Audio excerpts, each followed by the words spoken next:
Linus. He's so cute. Mm-hmm. I love you very much. Yeah. Sorry. Hello and welcome to the Imperial podcast. I am your host, Charlie Ashby, and joining me as always, my lovely co-host Claire and Nicky. How you doing? Hello, Charlie. How are you? It's nice. It's nice to be here on the podcast. Claire's had a change of nationality. No, I lived in Scotland when I was very little, and this is not really a Scottish accent, but I could do one. It's like the other way. Yeah. Extremely the other way. It's a bit different than that. Anyway, hi. Podcasts. Hello, everyone. Pod friends.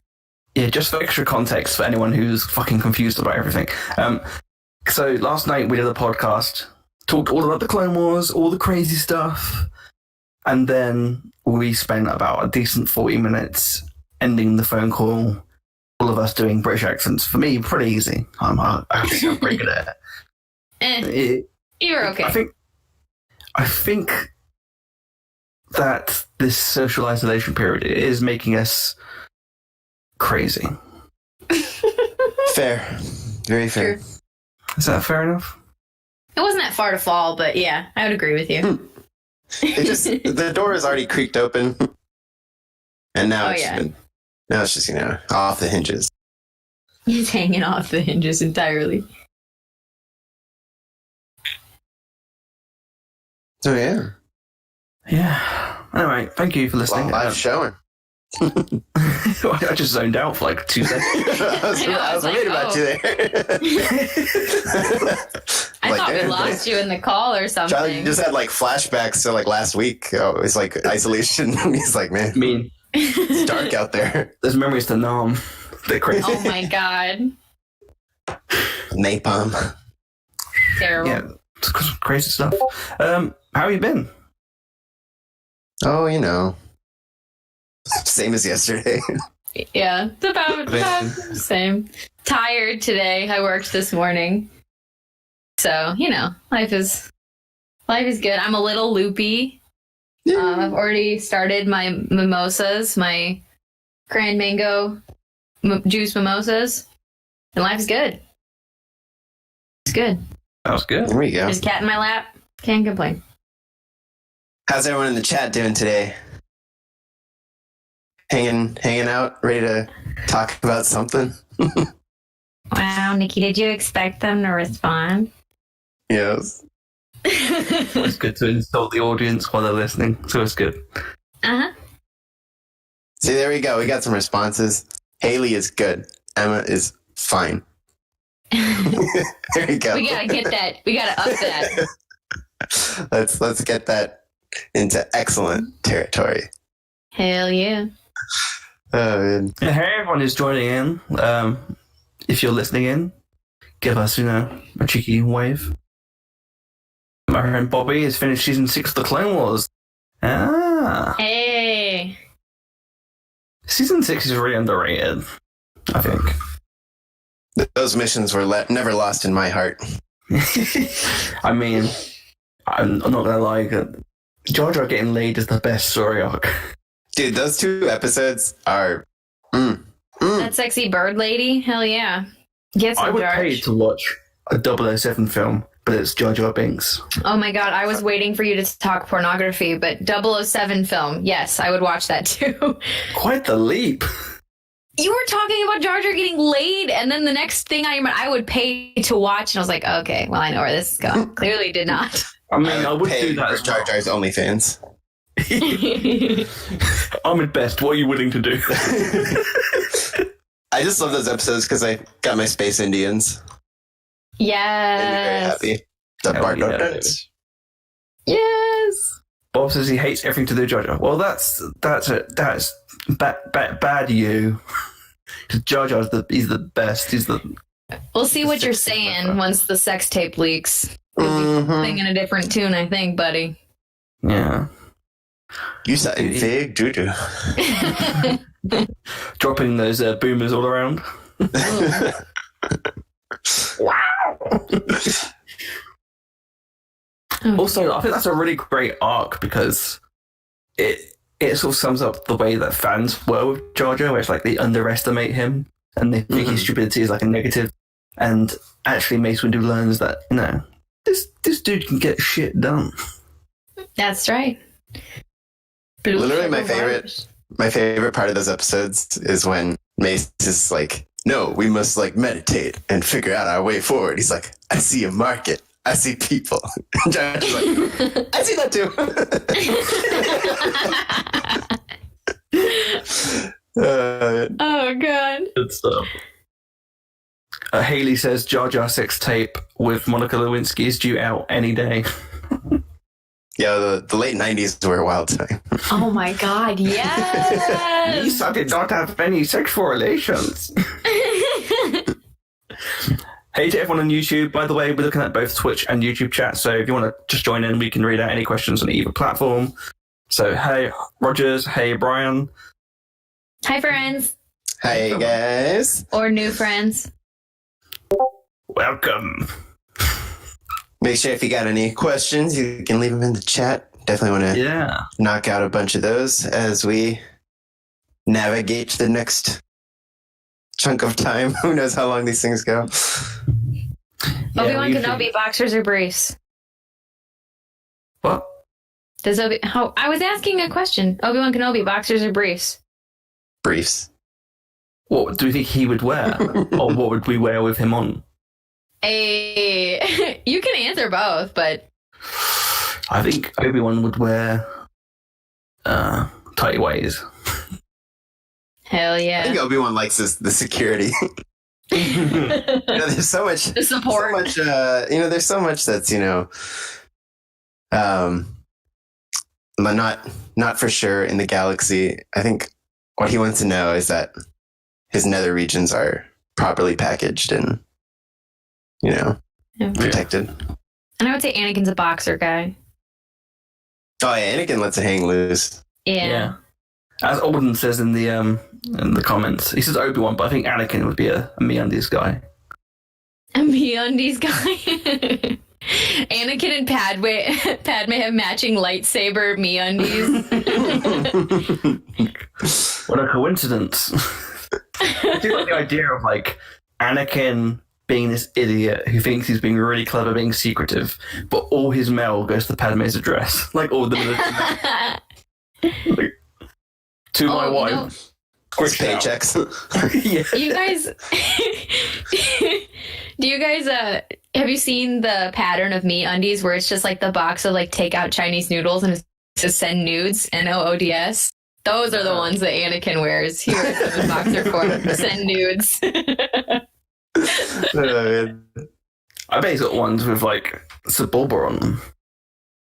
I wish I had ones with Sebulba on them.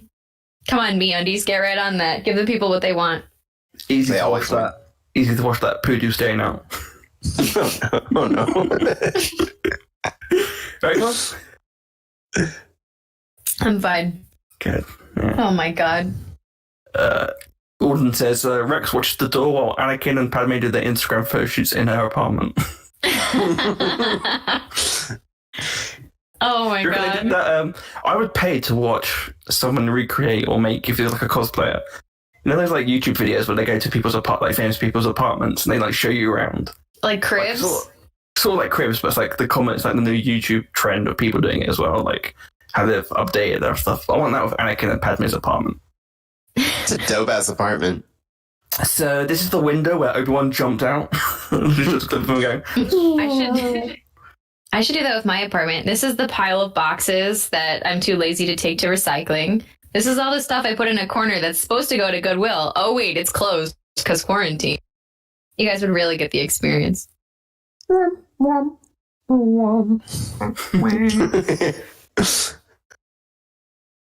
Yeah. I think we've... What about... Yeah. Anakin, Obi-Wan, Palpatine. What about Palpatine? Speaking of whom... Freeballing it. See this in the chat.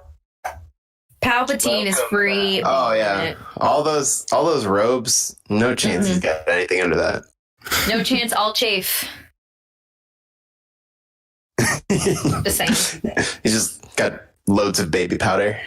Oh, my absolutely. Otherwise, his wrinkly thighs would be rubbing together. No. He's like sprinkling baby powder on his balls. He's like, "Fear not, my faithful."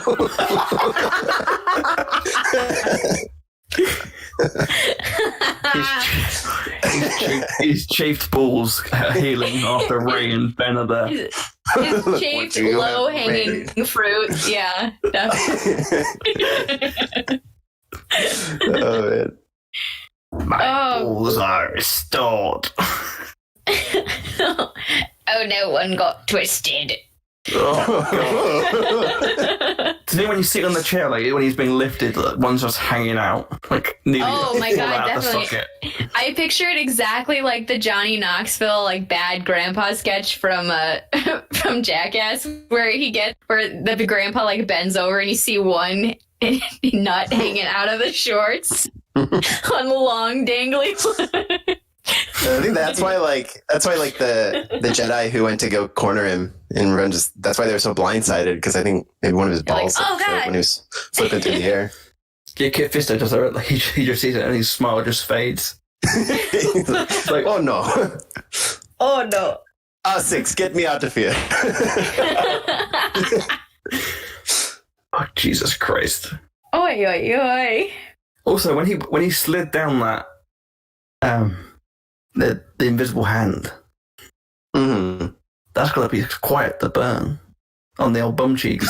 Ooh. Do you think he has like the pattern on his face of being electrocuted he has on his arsehole? Sliding down the invisible hand. Oh no. God. Oh no. Your fate will be the same as ours. Ah! Oh God. Also, one of my favourite Palpatine moments is from Revenge of the Sith when they're basically like crashing the ship, and there's a moment of realization when when Palpatine's basically looking at Obi-Wan, looks at Anakin gleefully crashing the ship, and he looks at R2-D2 like going crazy, and he's like, "What the fuck have I got myself?" The one thing that didn't go to plan for him in the Clone Wars. Right. He was like, awesome. He's gonna leave Obi-Wan. Got him out of the picture. We're good. Sorry, dude. Nope. He's such a fear. Like, fuck. One thing, did you ever guys see that? I don't know if it counts as a meme, but it was like some post, and it's sort of a little bit not working. It doesn't work anymore as much with Rise of Skywalker, but it's the thing with Anakin saying his fate will be the same as ours, and like all three of them die on a Death Star. Yeah. I'm not sure Aw, why. man. I guess so, yeah. Yeah. He died. We can count that. Yeah. Count them up. Hey, thank you, Star Wars fan 69, which is the perfect name for our podcast. Yes. Welcome to the moisture. One of us. One One of us. Alden says one of his balls quickly slides out when the saber shoots out of his sleeve, perfectly synced. Oh God. When he spins, it must be flipping about. Ah! Oh God. His penis is like, it's treason then. Oh God. I like the idea of like when Mace has him up, like knocked down in the window, and he's like crawling back, and then Mace just sees right up his robe. And he's like, "Oh, Oh God. you wanna fix that?" The He's one like, "No, moment of hesitation before unlimited power. Unlimited. He found his opening to attack and the opening in his robe. Oh man, it's like unlimited airflow. What have I done? Oh God. You're fulfilling your destiny. Looking after So- my ballsack. It's been a good day of talking about Palpatine's balls. I mean, what else is there to do, Nikki? Cue the Oscar Isaac clip of. Were they looking at his chin or something? He's like Palpatine's balls. Palpatine's balls. Yes. In canon. It's canon, baby. Canon. Yeah, if you've got any questions for us, drop them in the chat on either YouTube or Twitch. We can see them both. Any cool stuff. Does Pablo agree that it's canon? I don't know, Haley. We'll have to ask him when he comes back one day. From his journeys. He's like, baby, come back. I've meditated. I thought about this, and I'm ready to integrate with fandom again. And then the first question is, let's go. So the Palpatine's balls are canon. Instantly gone. Bye. This was too soon. Everyone blocked. Again. See you around, kid. Oh God. Is everyone still riding that euphoric Clone Wars high? Maybe. That Clone Wars was good stuff. I definitely got on a moment today with my coworkers who have never seen any Clone Wars, and I tried to explain to them just how hyped I was. Mm-hmm. Totally worked. Yeah, they definitely understood everything I was coming from, everywhere I was coming from. So, yeah, still riding the high. Took the wind out of my sails a little bit, but mostly. I had a friend who's like letting episodes stack up and then watching a bunch. I'm like, stop! Watch this one now. I need to talk to you now. Actually, before I was watching this,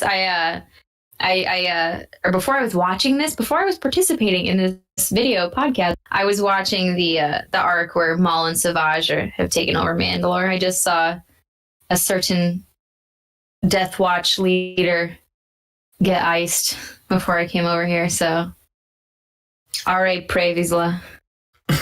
Rest in power. Rest in power, okay. buddy. He had a successful career afterwards. Yeah, he did all right. I mean, yeah, shout out to Clan Vizsla, who breed like rabbits. They're everywhere. That arc is just it's like that's the moment where I was like, Clone Wars, baby, you deserve everything you get. You just think about that last episode, and it's like it's so stacked. There's like there's not one like moment of like something that isn't just blowing your mind every time. Absolutely. Just that shot of Obi-Wan looking at the that crazy sort of fight backdrop when the doors open. It's just that I want that on my wall.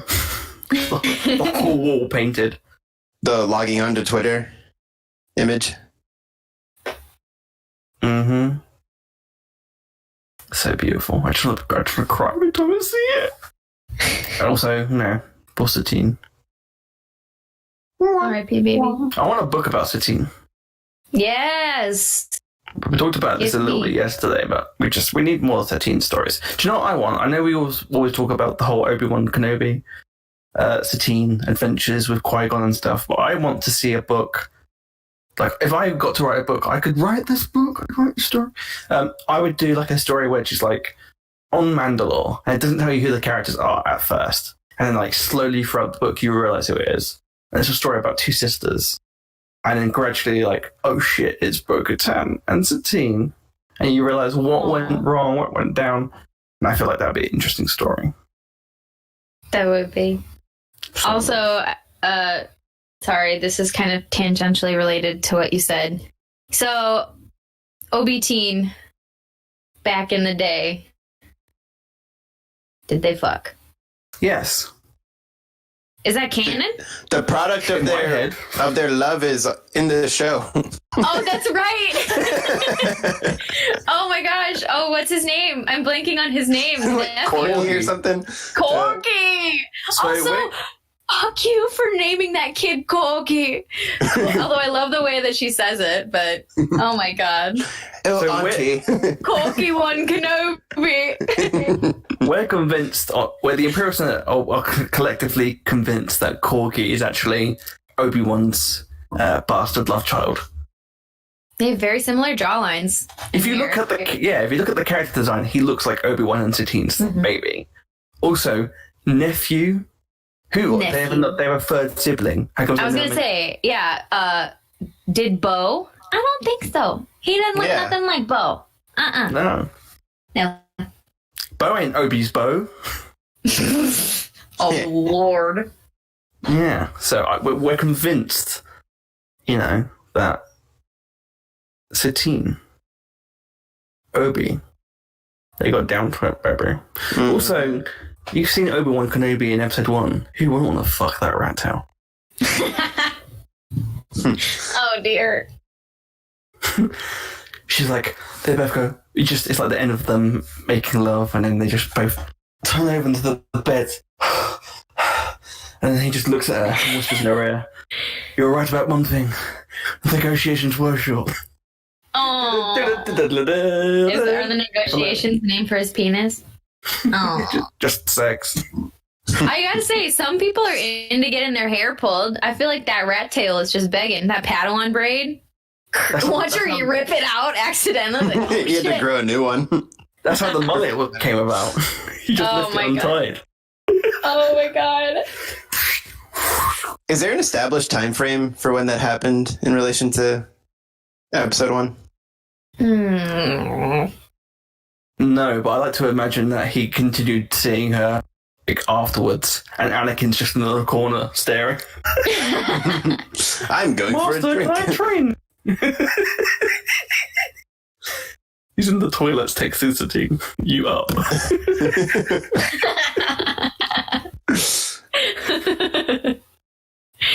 Oh, gracious me. I haven't seen you in a long time, Obi-Wan. It's been 2 weeks. Shut the fuck up. Yeah, because we've seen Yoda do it. We've seen Yoda be like, Anakin, help me betray every ideal I have. You must get me the fuck out of here. Oh, no, all the Jedi, like, just don't follow the rules. But they're just douches about it. To Anakin. He's like, you all do this. It's ultimate do as I say, not as I do.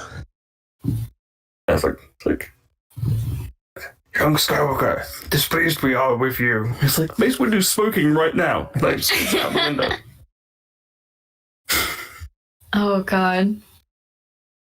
Yeah. We all know Yoda and Joe Costanu got it on at some point. I guess now we know that. Wait, who? Costanu and who? Yoda. Oh, did they? It's my head. They did now. God. See Joe Costanu like pushing a bunch of data pads off a library table. Like, take me. He jumps out. He like front flips out of his little hover chair.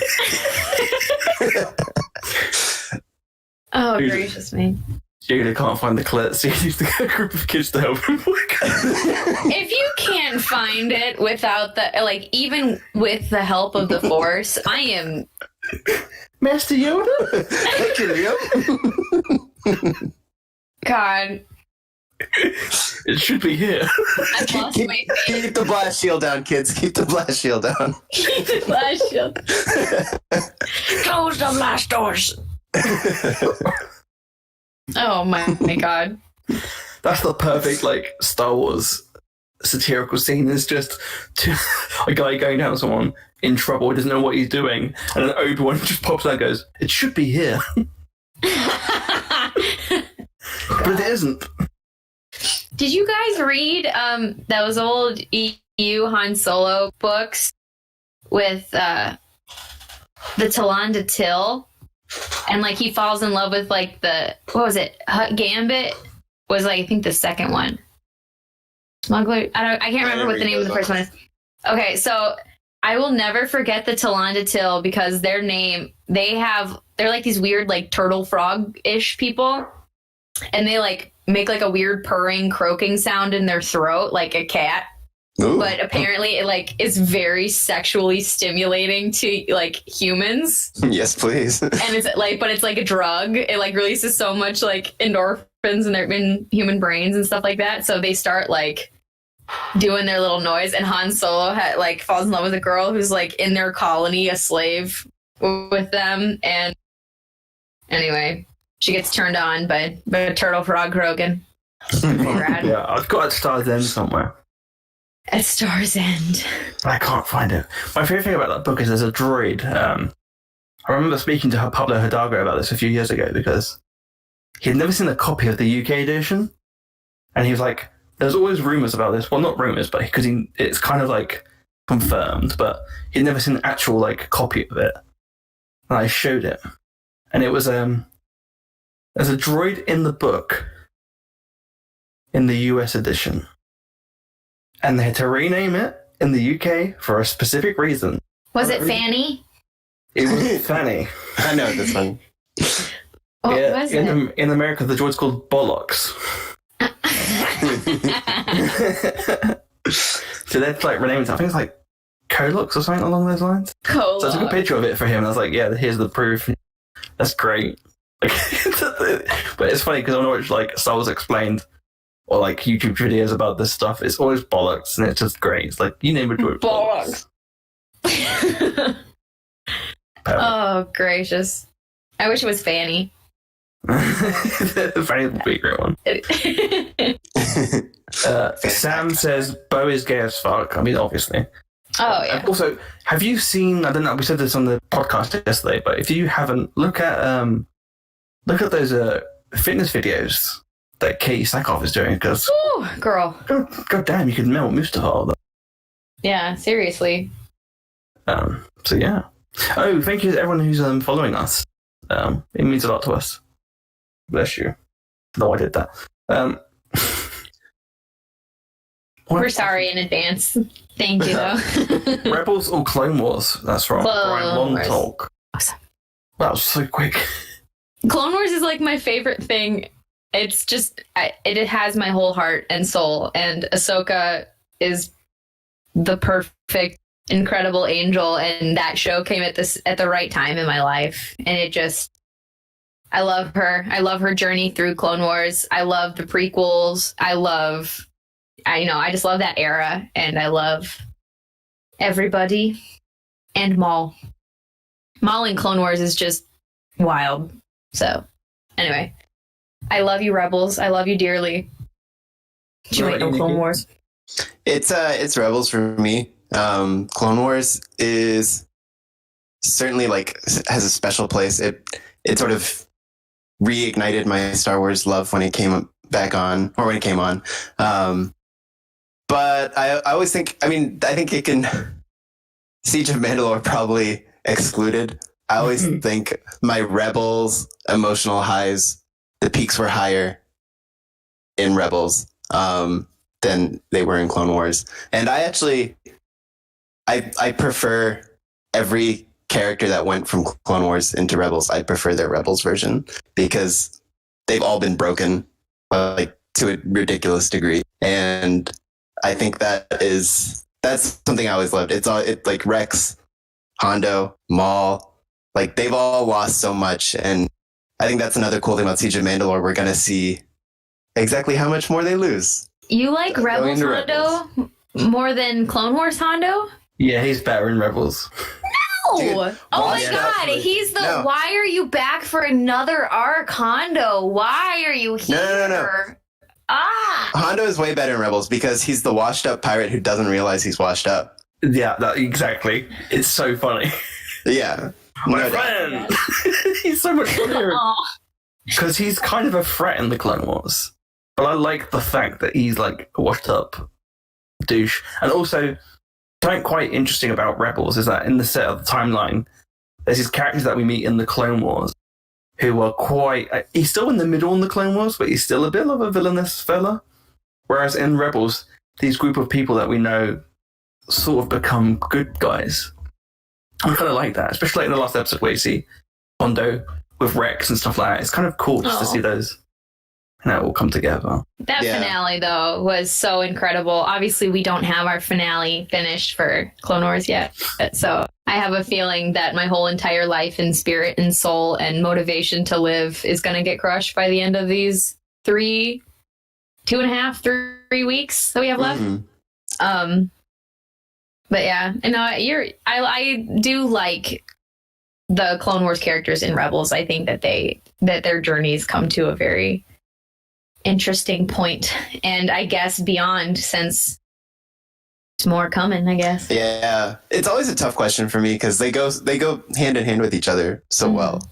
Rebels was almost like Clone Wars too, because they had the opportunity to do those things. But yeah, the best glow up characters were the best. Mm-hmm. The best glow up from Clone Wars to Rebels, and we discussed this the other day, is Luminara.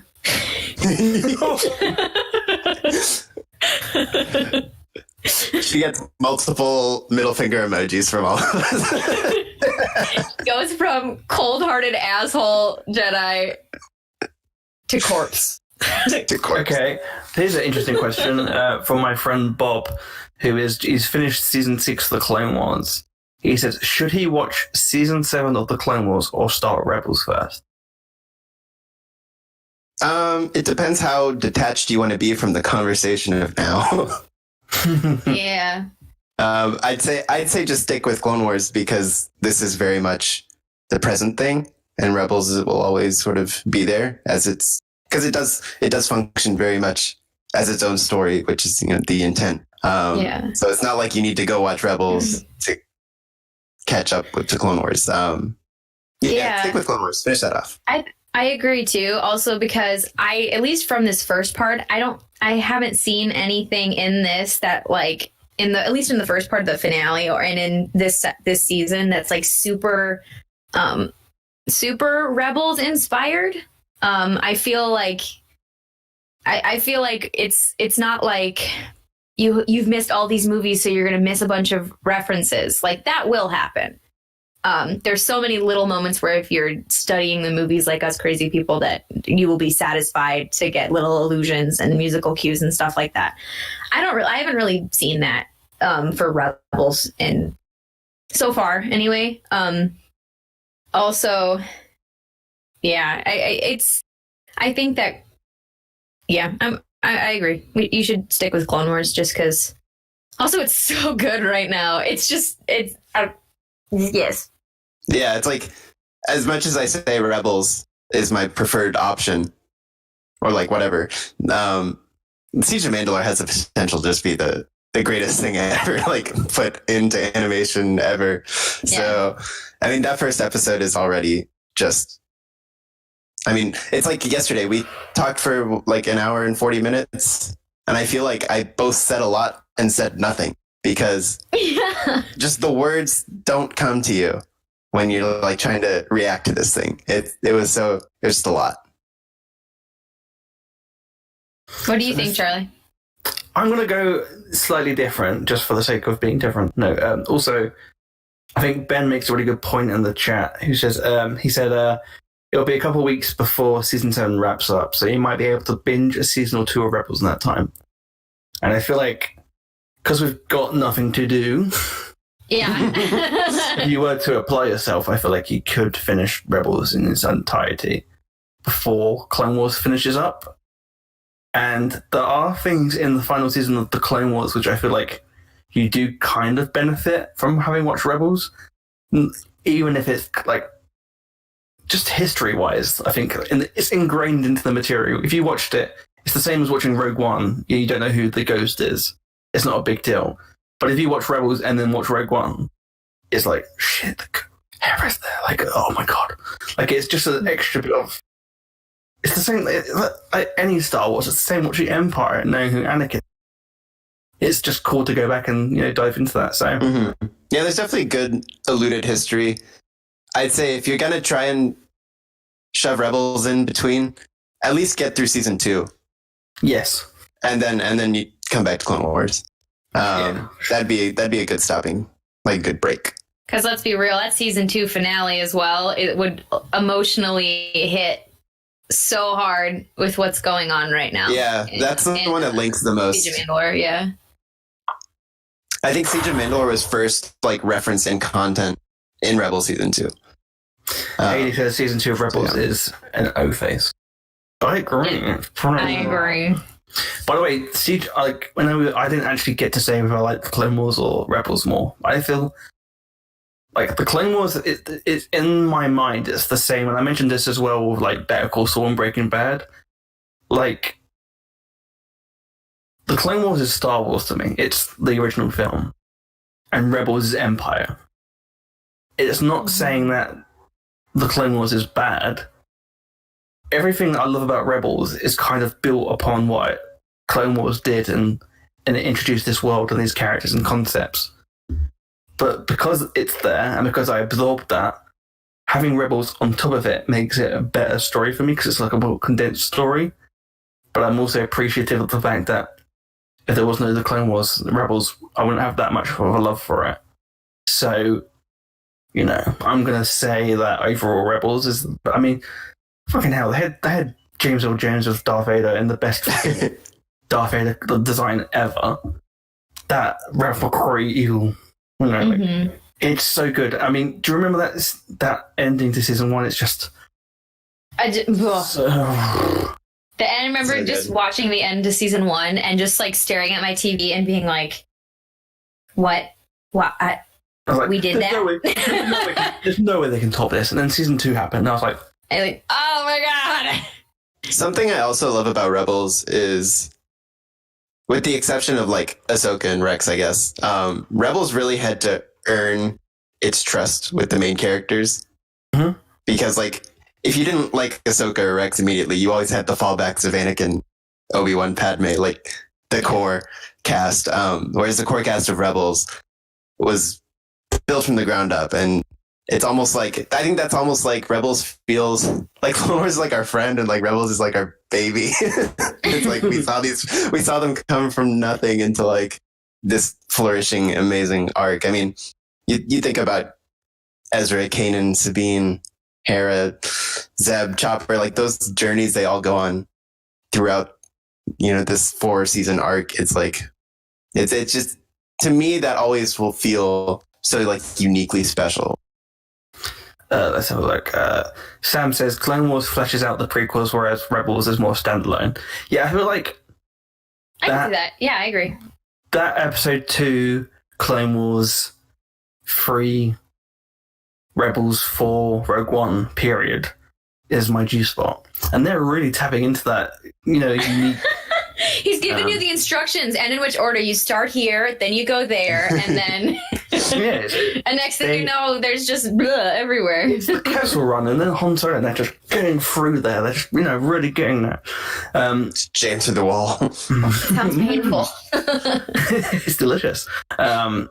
Watch out for them all. But really, it's just one of those like perfect sort of time spaces to sort of delve into the stories, and I think like that's why that period is so rewarding in terms of the stories. Like you got Fallen Order, Rogue One, all that jazz. Ben says it depends on how much time you want to devote to it. But Rebels is very breezy watch. It's serialized, and you can watch a lot of episodes in the sitting. Yeah, season 1 is like not that long either, to be honest. It's like 13 episodes or something. Yeah, 13 episodes.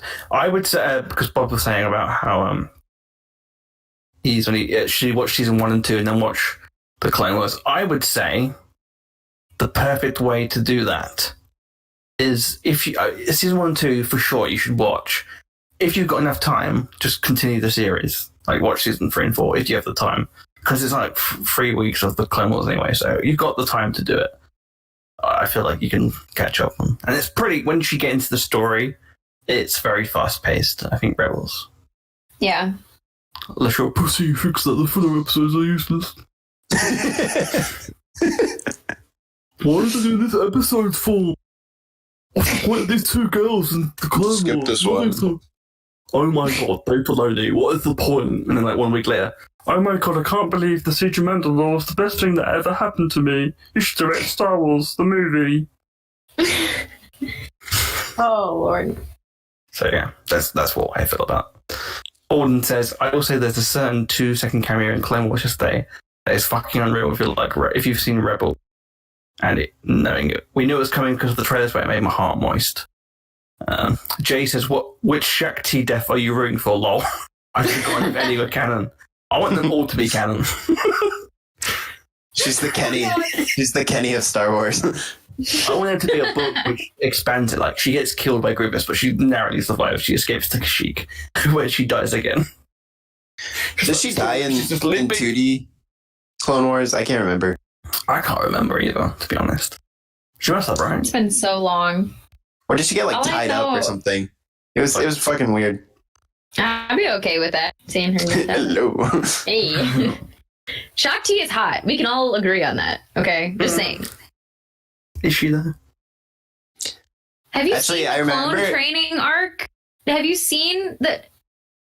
Look at it. Nothing's harder than a woman going, give them time. Have you seen her at Celebration? She's a good looking woman. She's a good looking woman. Also, Charlie, that is the story of being every woman and interacting with men. Give them time. They will eventually mature to your level. Patience. Meanwhile, I day stole they'll get their there. belts. I'm more like 99. Oh. Poor night. Sam says that she is. I don't know. I'm not a Shaq T fan. I'll admit. She's okay. She's not my favorite Jedi. She's not a Luminara though. She's not that bad. She's no Bayla Secura. Ayla Secura is another level. That's what Shakti needs. She needs a crop top. Maybe then you'd notice her, Charlie. Oh, that's so fucking rude, okay? I like Ayla Secura because of the way she inspires Commander Bly. So I think that's really kind of disgusting that you're like dropping. We're not like you drooling over Gar Saxon. Okay, yes we are. I'm taking that back. We did drool over Gar Saxon because obviously. You know. Ooh. Yesterday, Dan Gravish, he mentioned that they should make a Gar Saxon action figure on Corey's video pod, and I was like, yes! Oh my god! Gar Saxon. You should make a life-size. I was about to say My pillow. Yeah, pretty much. I want to cuddle up to Gar Saxon every night. Option with the armor or without. Yes, please. You want him to escape down your tunnel. Hey. Nice horny helmet. I just you said that and I pictured the helmet and now I'm clenching. It's fine. Ugh. Thought the Imperial Super Commando one. I'm in charge. Dear. Ben says she has like 3 deaths, one in the Force Unleashed and 2 different ones in the lead scenes for Friend of the Sith. We still don't know which one's canon, if any. Well, it's canon that they all happened. Alden says she's like a cat. She's got 9 lives. Let's see. Alden says he's more of a Barriss Offee guy, and then Emma says that Barriss is the hottest Clone Wars Jedi. Well, technically, she's not a Jedi anymore. She's a fucking traitor who deserves to be killed. Well, she did get killed, didn't she? Yes. What? She betrayed the Jedi Order. She blew up people. She's a terrorist. That is true. That is true. I'm like not really down with the whole terrorism thing. Not my bag. You can't just go blowing people up. Yeah. Also, she robbed poor Ventress. That's very horrible. That's the worst of all, isn't it? Stop mugging bounty hunters. Hayes says, when did she die? Well, I assume Barriss was sent to death for war crimes. But that's just me. Palpatine was about to do it. That's so corny. I'm going to dramatically give her the death penalty. Ahsoka Tano. I love Palpatine being voiced by Tim Curry. Tim Curry himself. Yeah. Dr. Frankenfurter himself. By the way, Ahsoka, you're going to be put to death. Oh, 5s. The Clone Wars. Order 66 is this thing. It's pretty neat. Oh my god. One of my favourite bits is when, like, not favourite because it's a horrible thing, but when Ian Abercrombie they had to do the audio. There's a bit in season 5 where it just goes from Ian Abercrombie the whole episode to Tim Curry, and it's so jarring. I think it's the bit of Maul. Mm-hmm. It's like, oh yes, Maul, I have plans for you. Jesus Christ. Haley says he pardoned her and sent her to hang out with Owen. Political. Oh man. Sam's gotta go. See you, Sam. Thank you for joining us. Hey. Alden says that's a new shirt. Imperial Senate Pod. Not down with the whole terrorism thing. Hey kids, we're against terrorism. I know it's a real radical stance to take here, but No, Claire, it's not. Oi. Hey. Yeah. Ben says don't forget the outfit they put Shaq in for the Force Unleashed there. We mentioned this yesterday on the podcast, which will be up, I think, tomorrow maybe.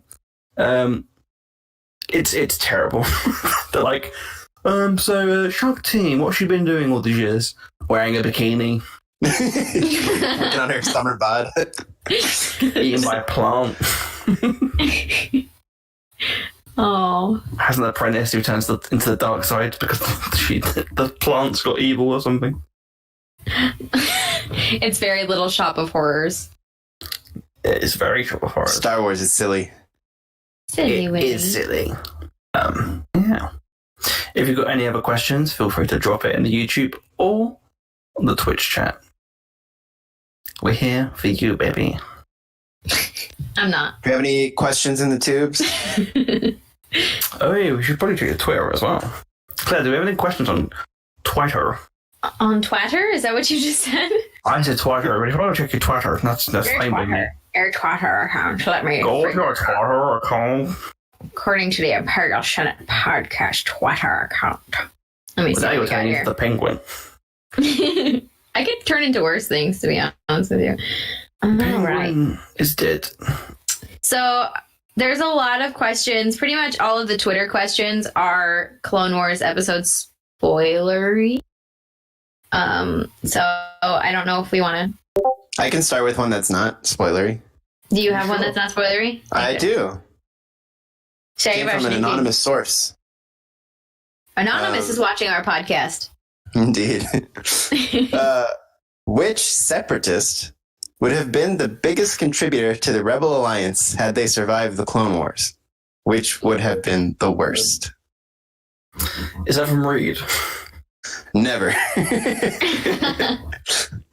I would say that the best contributor would be Kalani. Isn't he automatically the worst? Because he quit. He's like, peace. I mean, No he chance. was- Peace. He wasn't wrong. Obviously, he was. I mean, you know. I think the implication is who on like the Separatist Council who got chopped up would have been a more I don't interesting. think any of them would have been good.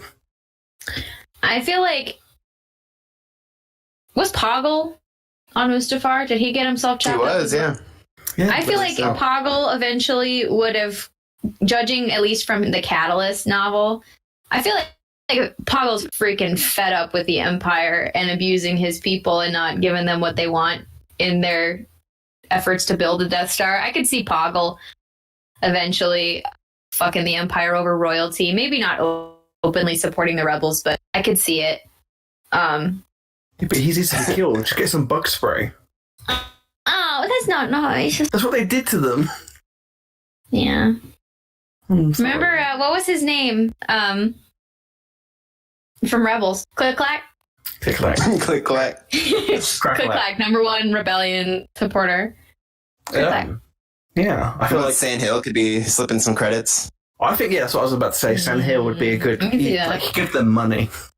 Watan Bor would boost morale with his nipple play. Haley says the banking clan because they could have Tom nuked the rebellion.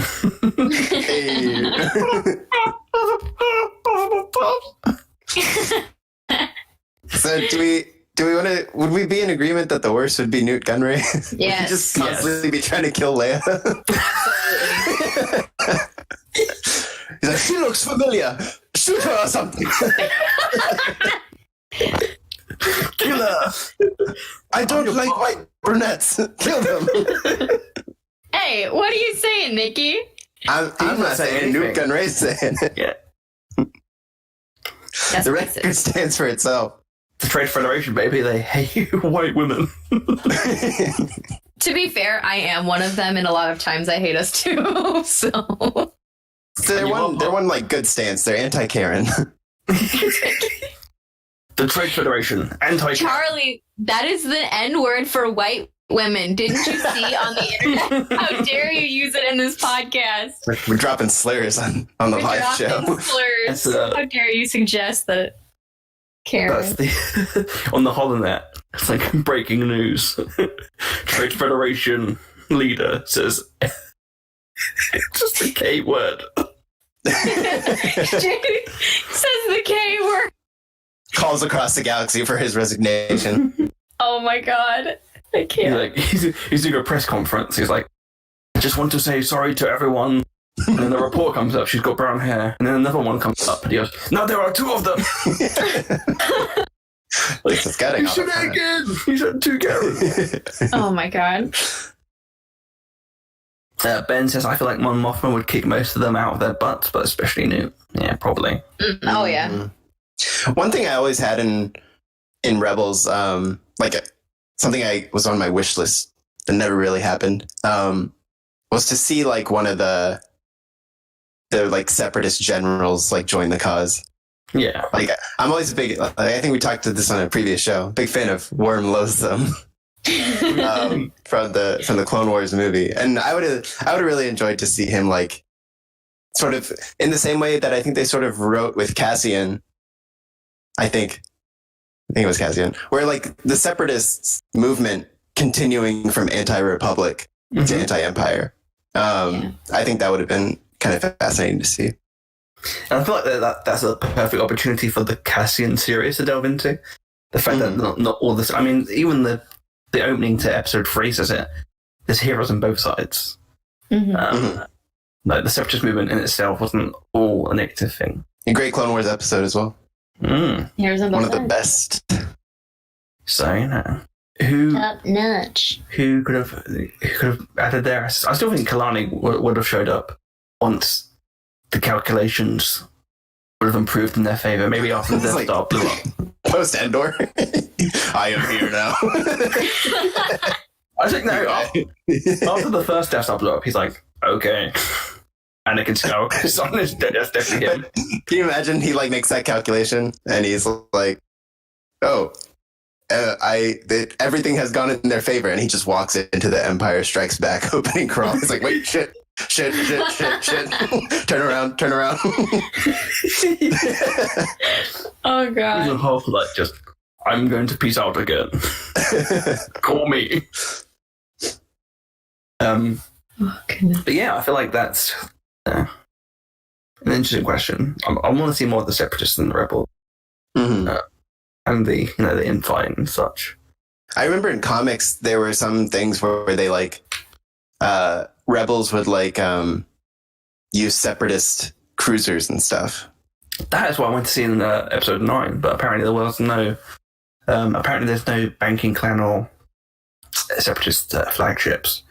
It's a shame. In that massive. Can you imagine like the whatever like class the Invisible Hand was coming in? That'd be so dope. I want to see more battle droids of the Rebels. Chris has joined the chat. He says butts. As you would expect. I agree. Wholeheartly. On brand. Whole-assedly. Are we just all saying stuff we like now?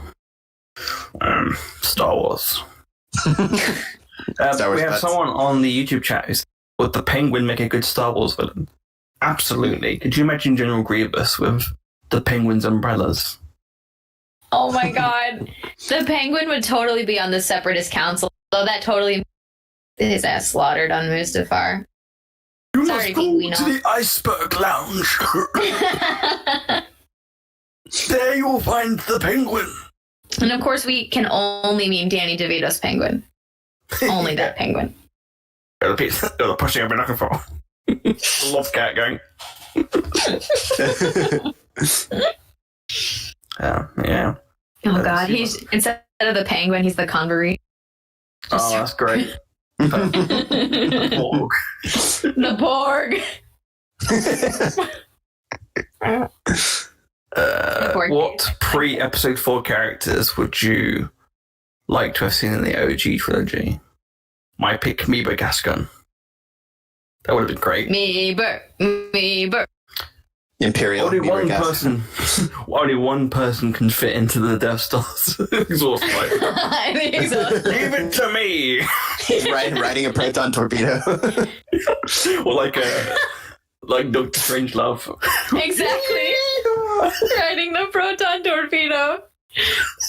This is now our second live episode where Meeber Gascon is riding something like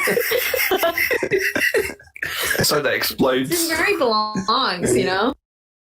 He's Yep. a sexy fella. That's what he does. Mine, I just want Boss Nass in on every conversation. I really do.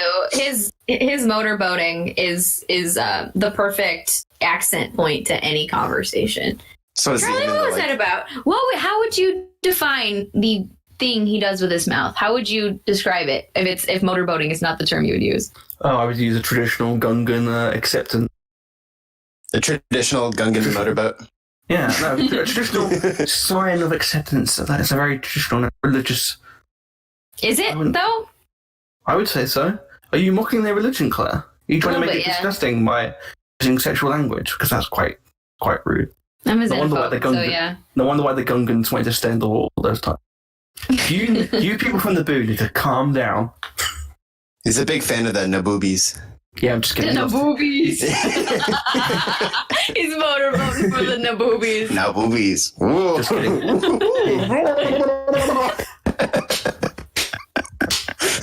Be gone with him. He's got that big wall. He's like, if only you did like this. Boss Naz, quick, get your head out of her chest. Why are you so crazy about it? Misa no care about the Naboobies. Naboobies. Oh, man. Oh, God. He's a legend. Not like this. Can you imagine him in like the X-Wing or like the Death Star X-Wing attack, like the Death Star attack briefing room, right? And he's like, "We are ready to do our support." There's a bunch of space bongos flying in with the Yes. Steady. They're throwing Goombas at the TIE fighters. That'd be great. Why would they put some more Gungan pilots in? George Lucas challenge 2020. Oh, God. He's like, well, I'm at home, social isolation. I had nothing to do. So we're releasing Star Wars with Gungan pilots. Actually, I'm gonna pick a slight bone. Maybe there is some real world like justice going on with what happened to Jar Jar as seen in the Aftermath novels. But in my heart, I refuse to believe that Jar Jar wouldn't have wanted to be a part of the fight against evil, because that's who he is. And like, I get this idea that people like scapegoat him within the universe of like, you did this and blah blah blah, and so you get kicked away. But I still feel like it's his character to always try to find the good. That's why he was duped in the first place, because he tried to see the good in the situation or believe that everyone had good motives. I feel like there's no way that he wouldn't accidentally fall into battle. Yeah.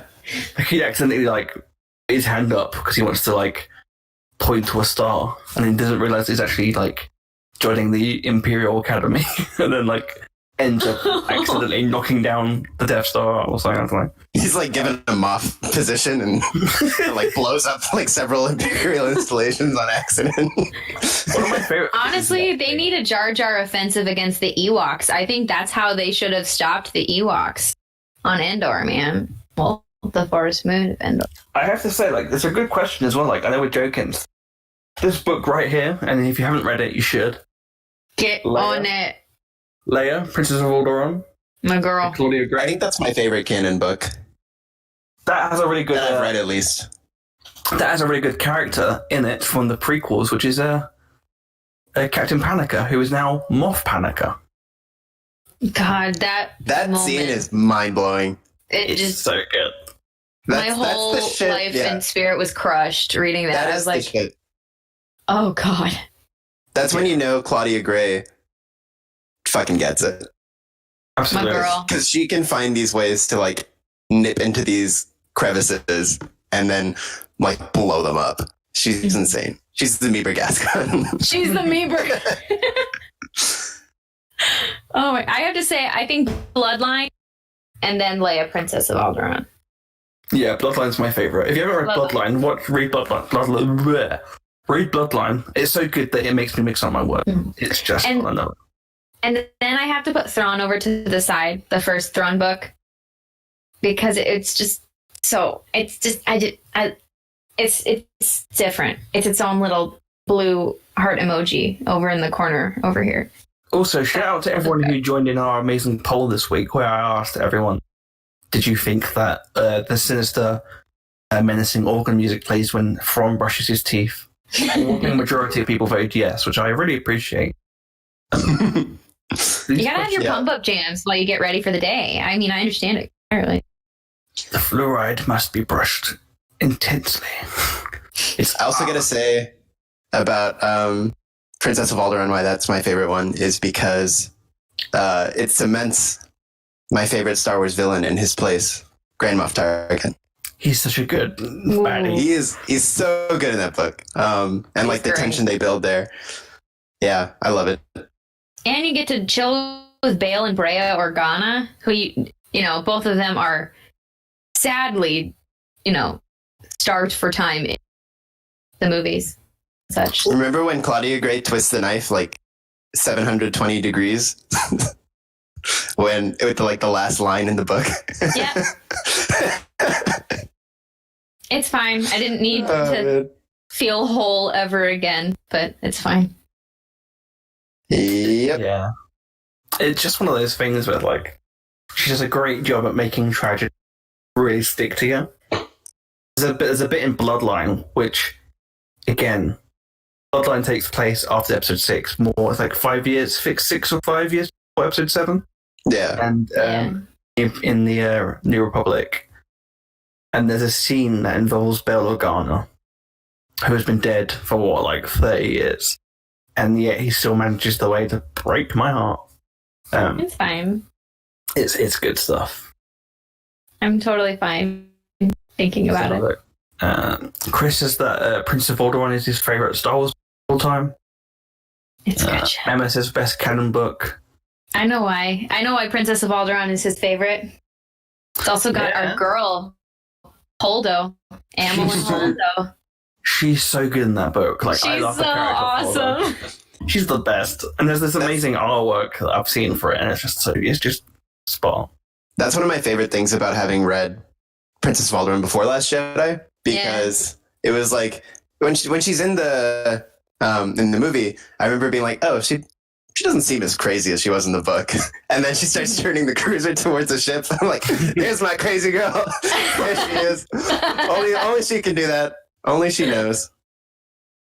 Yes, bae. She's very Luna crazy Lovegood. Out. She is very Luna Lovegood. But she, it's just I love that. Ben says Claudia Gray is one of the best authors working in the universe right now. Easily. She's my number one. Not even the Star Wars universe, just the universe as we know it. Yeah, exactly. We love you. calling out the Saturn authors. Chris says that he loves the first Thrawn book, and he's put Love Heart Eli. So which I'm about to start. I really like the first one. I'm a big fan of the first one. It's so good. And I did. Sorry. Eli Vanto is literally the most important, beautiful, wonderful, marvelous dream man creature. I love him. I lust after Thrawn. Thrawn is the guy that you take home from the bar and have the one night stand with, the very passionate one night stand, and it's great. But Eli's the one you take home to your mama. That's how I feel about them. Your body is art, and I'm going to study it. Okay, Nikki.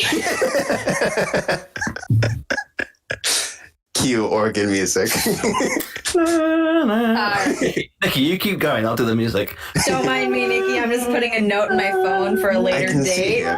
Try it with organ music. I can see, based on your upbringing in the Chicago area, that you have a large amount of malort in your system. Now, I know what malort can do, and it's crazy. And I'm going to ride that train all the way down to the south side.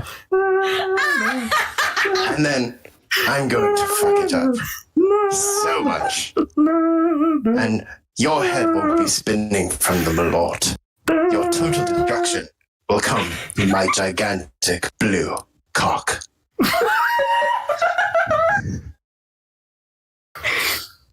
Thank you for ruining every expectation I've ever had for any romantic interaction ever again. Thank you.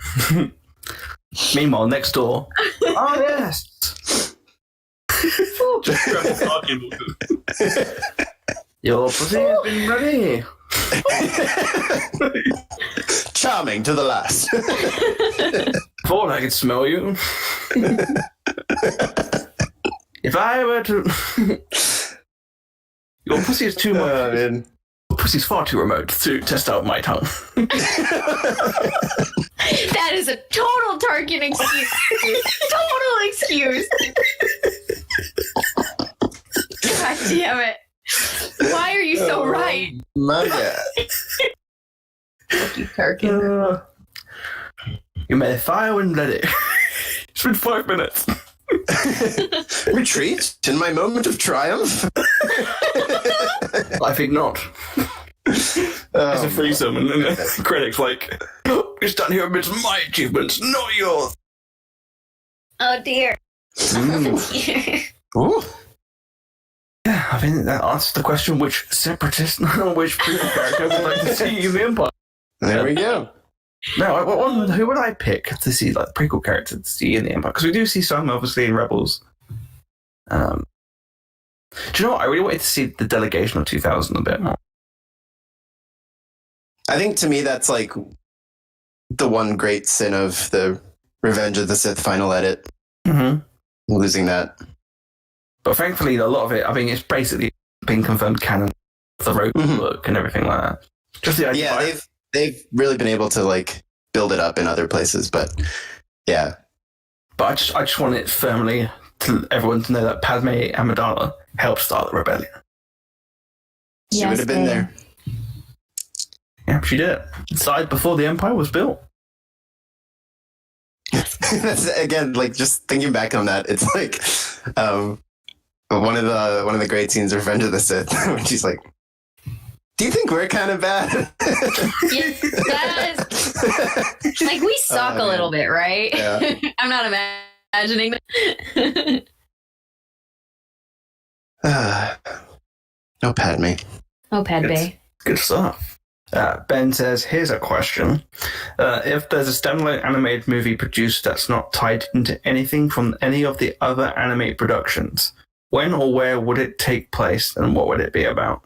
Not tied to any of the animated production. Oh, Josh Woody says, I want an animated Afra film series. So I would be up for that. And I want Chloe Bennett to be Afra. Like 100%. Oh. She's so good. And she's like perfect for Afra. Oh, she would I be accept. awesome. I accept. I don't read those comics, but I accept. I love her. The comics are so good. It's like... They're awesome. I'm not caught up, not even close, but I've read quite a bit. Mm-hmm. I want her in my life.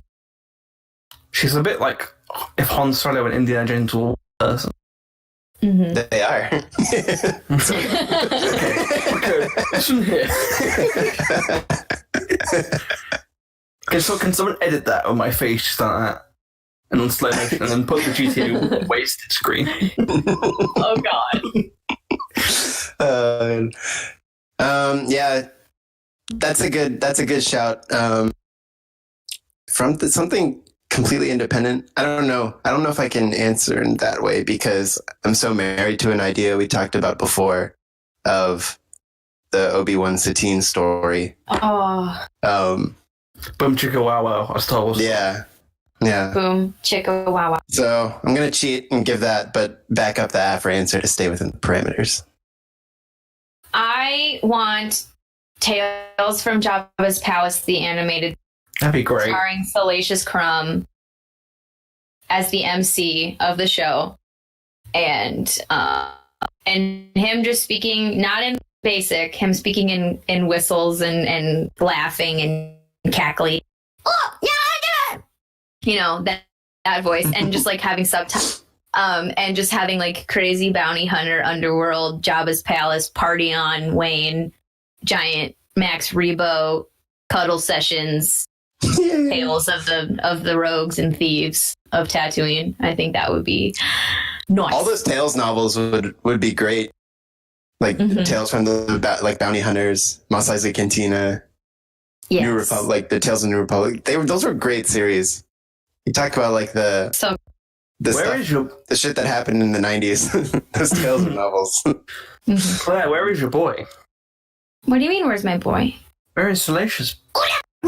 You don't see the wall of him right behind. You don't see the. I wanted to say hello. Well, hold on. Which one? Oh, yeah, that is really the question now, isn't it? This. Oh, God. Give me a sec. We're taking a little moment to Why break. did you make me do this? Claire goes through her collection of Salacious Fun. I just like the noises in the background and Claire being like, Look at him. oh, who's that pretty boy? I love him. He's so handsome, and I don't have the his magnet is in a box somewhere. So What do you mean magnet? That's a real creature, Claire. okay, well, either That's that way, wire, he's got a wire in his butt. Let me see. Hold on. real. And now for the hey, you're doing it right. Anyway, so he's very, very handsome. He can't really. He's not moving very much nowadays. He's seen some love. Seen some hard He times. needs new batteries. But yeah, You'll have to remind me of the name because I love it so much, but can't remember it. What's the other dude called? Oh, Monkey Wizard. Pig Mimic. That's the one. Yeah. Yep. Rainbow Boy. Hey, Dooku, you saw me playing with him. Are you now gonna? Good chat. Of course, Dooku would be jealous. Of course. He probably heard my salacious cry. I was like, what the wrong with her? I'm worried about her. She's in trouble. Let's see what other ideas people have. So Ben says what? So like Tales from the Crypt, but with Salacious instead of the Crypt Keeper. Yes. 100%. Yes, that's exactly what I want. And I'm now offended that we haven't gotten it yet. I like how Salacious is censored in my chat. He's so late. Why is he censored? I don't know. It's like the asterisks things, like in my chat. Too saucy. For me, it is. Ooh. I'm just a child. Alden says, I'd also love an animated series. Peekpa, the tech expert Ewok from Last Shot. And also, what else have we got here? Broadwalk Empire, but on Tatooine. Good old Nucky Skywalker. I want to be starring Spice Noodles. I've always wanted to see Star Wars Infinities, but like I think I mentioned this before. So Marvel were doing the animated What If series. I want that, but Star Wars.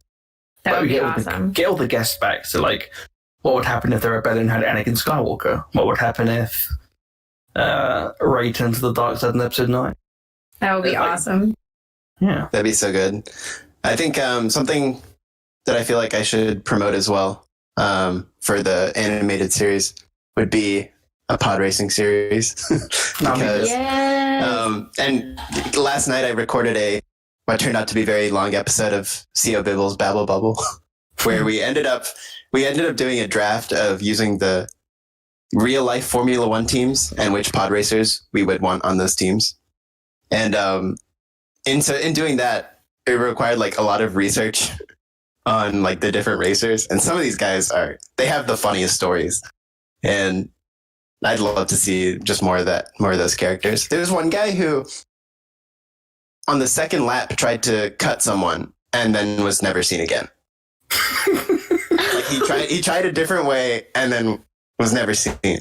And apparently Inspector Tan Devo acquired a hologram of Jabba the Hutt paying Aura Singh near the wreckage of a pod racer at the Booty. So there was some shit going we down. We did see her there. Yeah. Mm-hmm. Shit, baby. I'm sorry, I have to pan down. Look at him. Oh, Dooku. He's cuddly. He has a little arm around me, sweet boy. Okay, I'm sorry. That did start. I would, Nikki, who would be the Star Wars equivalent of David Coulthard?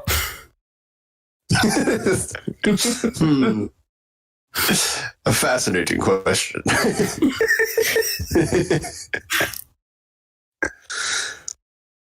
Or the Williams. Who's the Williams team? The like crappy people. Williams isn't doing that great. I think I did do a trade with Charlie with Reed because he put a former champion in the Williams team. I'm like, no, we can't do that. It's just not the way.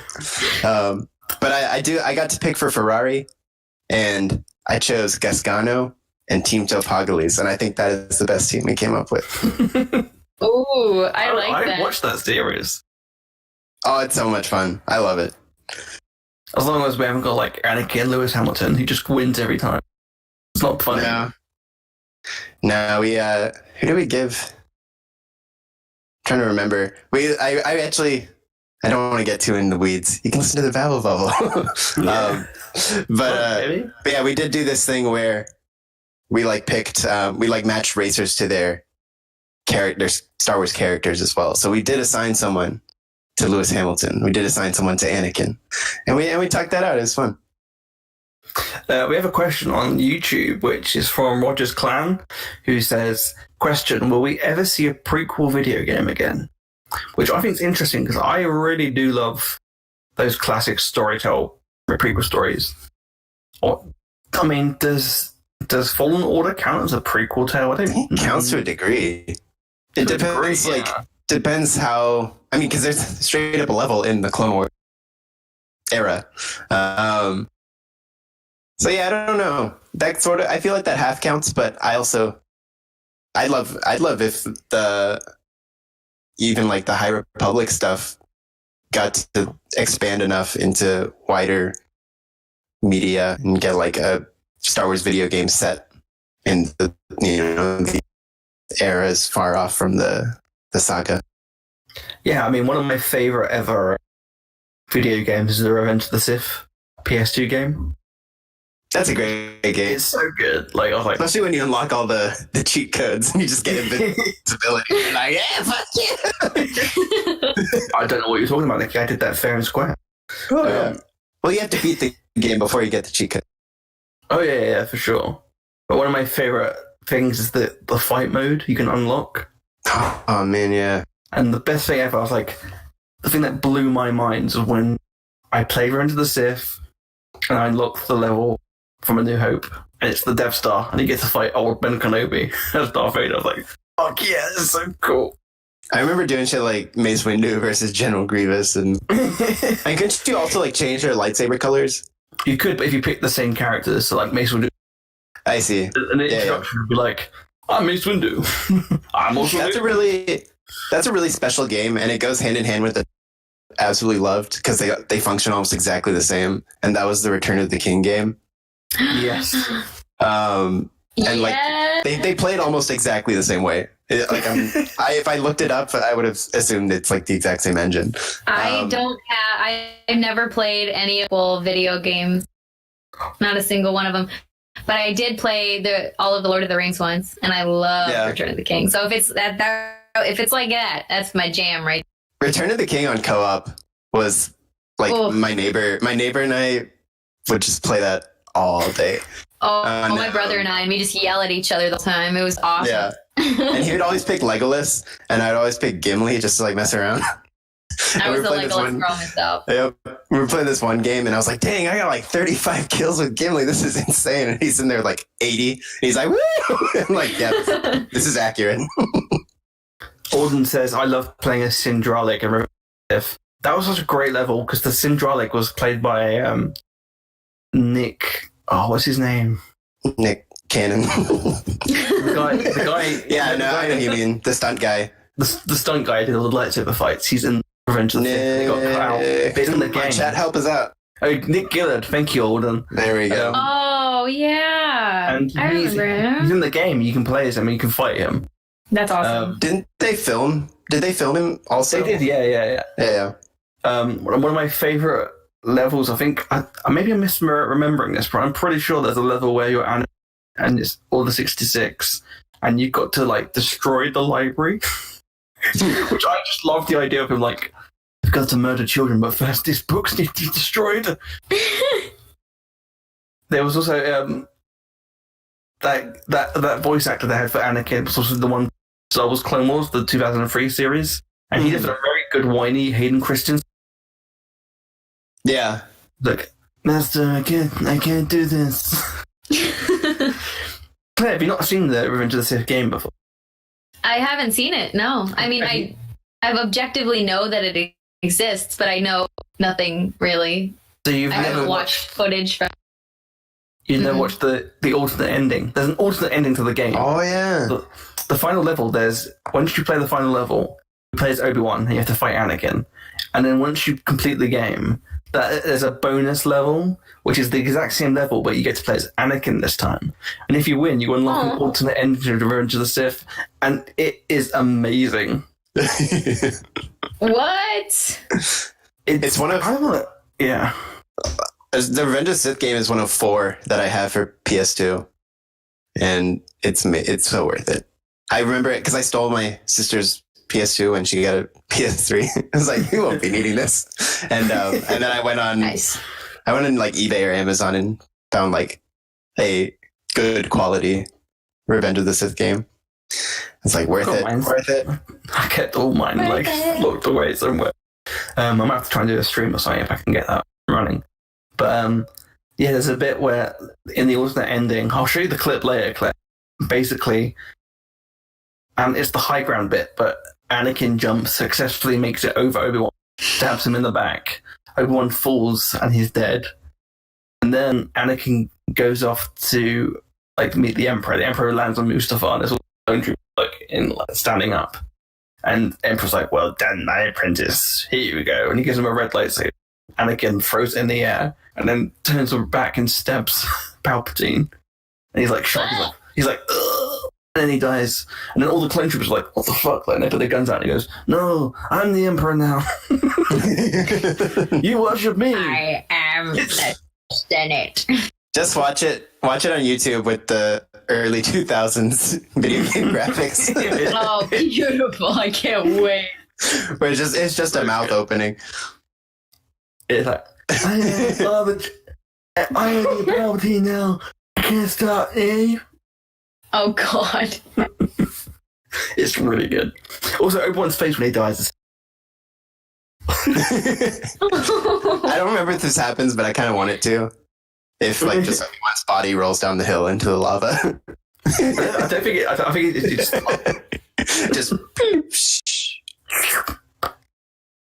But yeah, that's what I was saying. I also like it. I like the idea of video game levels actually happening in the film. It's like in the film we just see Anakin go from one to another, but in the game it's like there's like 50 fucking helicopters trying to shoot him. I want to see a library burning scene now in the movie. That reminds me of the Batman 2 thing as well. I think it is a particular library in that. The main campaign. Prevent the books from being destroyed. We need to store this knowledge. In Battlefront 2? Yeah, did you ever play Battlefront 2 on PS2? Yeah, the old one? Yeah. You played the 501st, right? The 501st missions, and it had Tamora Morrison narrating it. It's like, right. Those days were dark. Jesus Christ. It's tough watching the 501st in the show, and then like reconciling that with what that video game did. Oops. With the Stormtroopers stuff as well, the 501st Stormtroopers. Yeah. It's like, they killed all our brothers in the Death Star. We're going to get revenge. Battle of Hoth time. It's like, Jesus Christ. It's like, well, there's only 5 of us left now. Everyone else is a random white dude. But yeah. Good stuff. I'd love to see a prequel video game again. Any adventure with Anakin and Ahsoka. Or I want Ahsoka to be added to Battlefront 2. I know a lot of people say there's too much prequel stuff, but for me, a really undermined or not undermined, but like scavenged I want to say like, mining, but what's it called? The area in which Anakin is Obi-Wan's Padawan, like young. They had that comic series. Yeah. But I feel like there's still so much more. I didn't even read that comic series. So they could, I feel like a video game like that would be really cool for me. Yeah, definitely. I think that's that big chunk of books that came out. Yeah. And now those are fun books. I think they were connected to, or I don't know if they were connected, but like those similar stories of when like the Jedi Apprentice novel series of Qui-Gon and Obi-Wan. And then they sort of redid that with Anakin and Obi-Wan. Those are good books. Josh says, yes, Ahsoka Adventures get added with that they haven't already. Well, people have data mined the game and there's like cut dialogue of like General Grievous saying stuff to Ahsoka and Ventress. Yeah. Which makes you believe that the plan was to have them in the game, so maybe one day. But I do agree they should be in there. Also, let's be honest here. Yeah, there's a lot of prequel stuff in this game, but what hero characters can you really tap from the original trilogy, like, that you haven't already? Yeah. Wedge. The Donna. I want to fight as Dodonna. Stand up against the Emperor. As you can see. Characters to mine from the prequels. Like, you have thousands of Jedi. Like, literally, there's a lot to be taken from the prequels. I'm of the opinion that's unrealistic that every single version of every single character should be in that game. like why is not every single like version of Luke we've ever seen a skin in that game? I feel like I know it's a lot of effort and a lot of work, but I feel like they should put more characters in there just to even it out, and also so we can finally have it like era only. Because I still feel like it's kind of weird having like Anakin and Vader fighting each other, or Kylo Ren's like. That's a freaking metaphor. Like Iden Versio running into the Battle of Camino. Let's see what else people. Doc Kenobi says they need to add Poe. Well, I feel like the trouble with Poe is that they have had him obviously as the X-Wing pilot. But it's very difficult to have the main character model done because it's the same with the figures. To be honest, the Hasbro figures. The problem with Oscar is that when he was created in ancient Greece, the curse that made him out of clay, to get him to be like created at all, it's impossible to recreate his beauty. And just to think of the amount of pixels to make that butt is unsurmountable. Look, you have to go abstract to be even close to anything good. Exactly. You can't. Don't even attempt have like to sculpt a Greek god. You won't get it right. You can't do the exact. You got to go a little off, because otherwise you'll turn into Black Series, and nobody wants that again. look like someone who's like running a food stand in like some market. He looks exactly like Wuha, the bartender. Oh, like War's lost a few pounds. Yeah. Oh, right. keep him in the cockpit. As much as I would love to, that's another thing. Like, if you put Poe on the ground, it's like, what would his like unique function be? Like, there's no like, he'd be like another Finn, and we've already got Finn. So it's like, also, there's this gameplay aspects. If you play as him on Kessel, 100 angry fan people get annoyed. What's this about spice? True.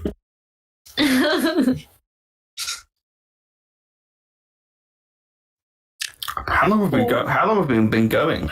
I have no idea. Actually, I don't know. What time is it? It is 3:40. 3:40. So what? 2 hours? No, an hour and a half. Right? I do have one more question. Yeah. I mean, we still go. I just wanted to make sure what time it was. Oh, okay, yeah. Let's see here. Rank the officers of the First by the size of penis including but not limited to Kennedy, Hux, Pride, and Lieutenant Mitchell. Oh, shit. Follow up: does that ranking correspond with lovemaking ability, or does Kennedy, for example, have a massive schlong but a super clumsy?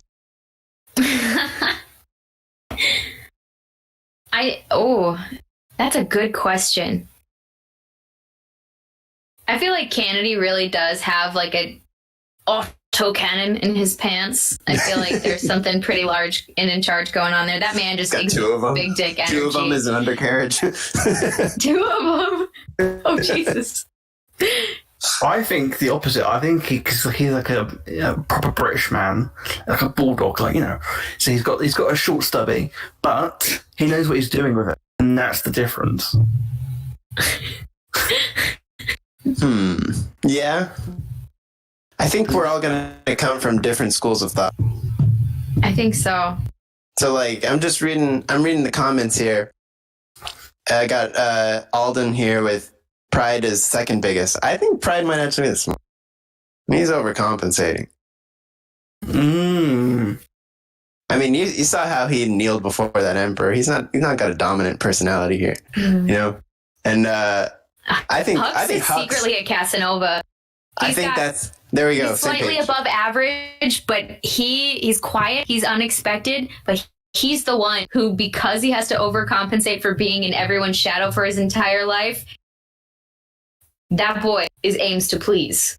That is for damn sure. He puts the effort in where it counts.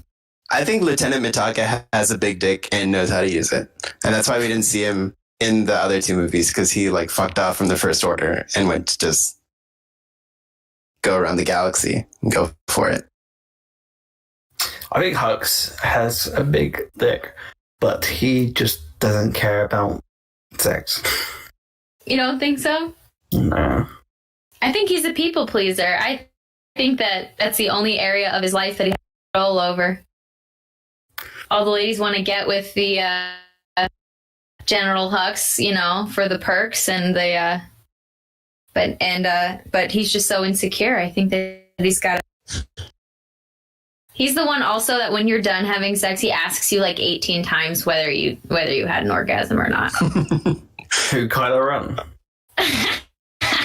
I was gonna say Hux, but Hux. Kylo Ren would also 100% be like, "Did it happen for you? Did it happen? Did it happen for you?"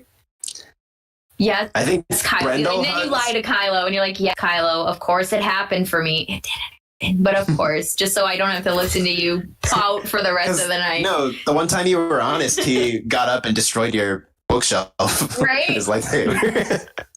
Not my fault. You're bad in bed, Ren. I think Brendel Hux probably had a gigantic dick.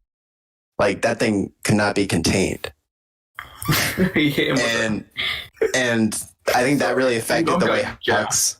That really affected the way Hux grew up and his impressions of masculinity.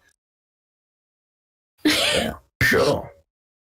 He accidentally saw his dad in the shower as a kid and it never recovered. Well, they're all living in Star Destroyer, right? Yeah. Into the barracks showers and whatnot, I'm sure. Mm-hmm. Doc Kenobi says he was called the Coruscant Skyscraper. Damn right. Also, I don't know about you guys, but I know they call this dick the Eclipse. I think they referenced like Brendel was bald. I think they mentioned, but in my head he's not. He's just I think he's just Mallow Moody. Specifically Moody. He's his real dad, and also I just like the idea. Also, have you ever seen that sketch that he and Donald did?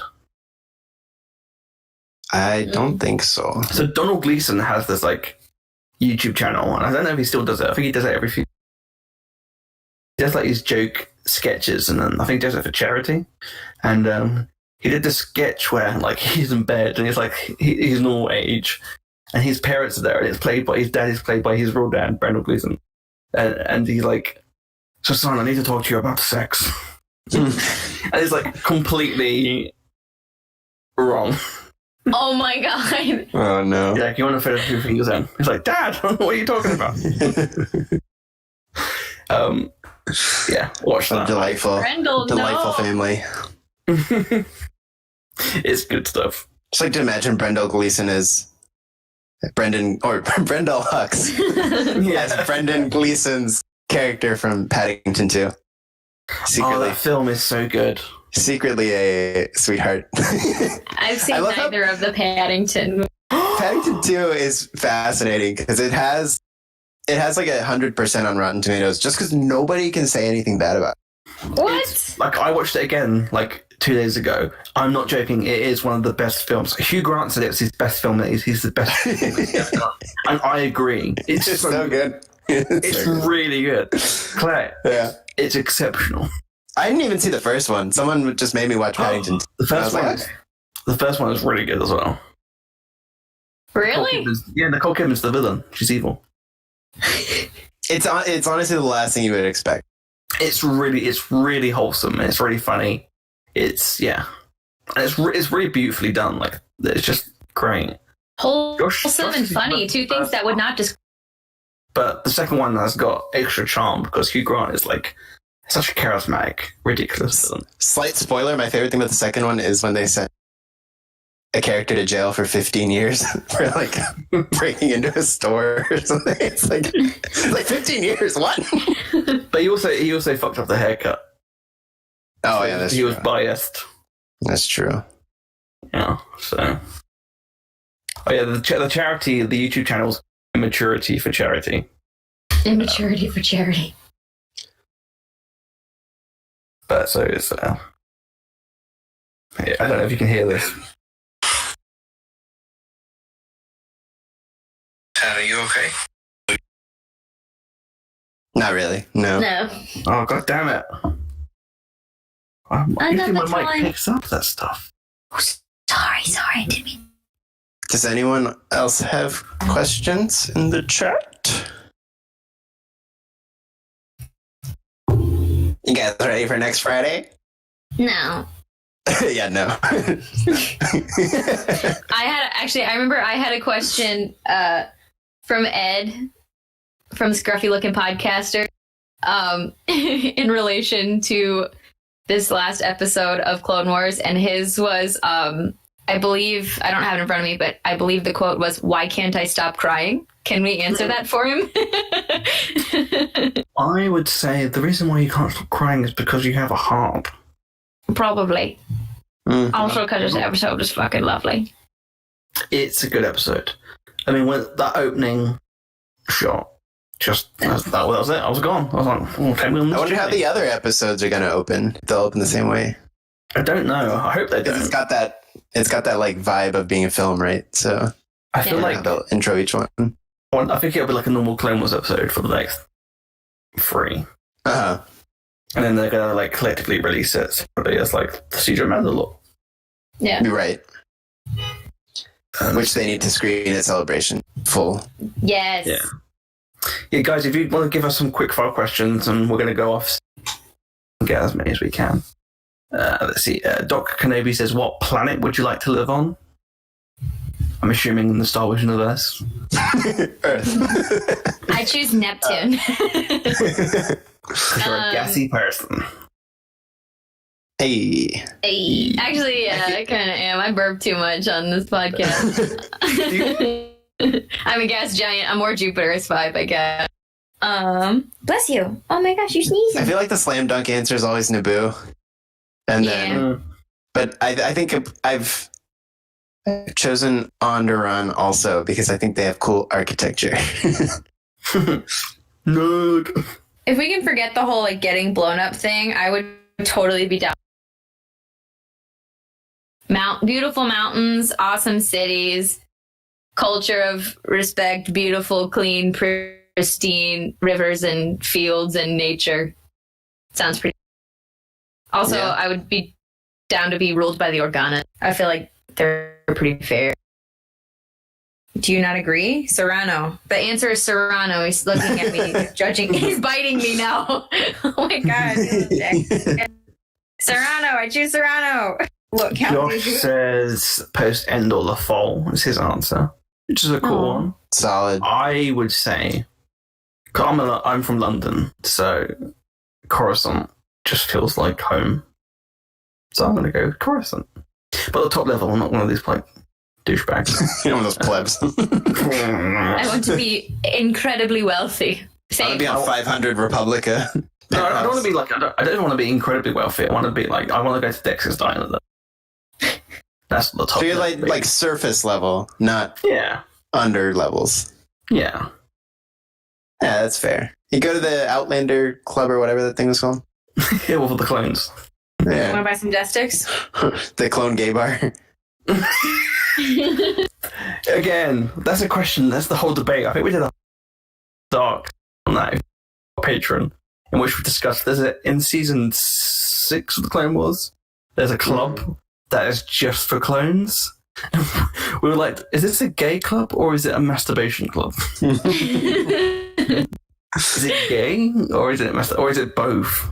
Which led to one of the all-time great lines of, your mother's a droid. Oh, God.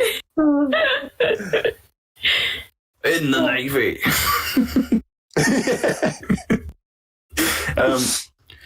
What other ones we got? Bob says, whose lightsaber would you love to own? I love Luke's episode 6 lightsaber. But if we're going to be that's a winner. specific, it's the one with the black edges and not the coppery edges. Ooh. It's the one he has. I think it's like the battle prop one. The Obi-Wan Redux. Might be, yeah. It's the one that's just like sort of silver and black.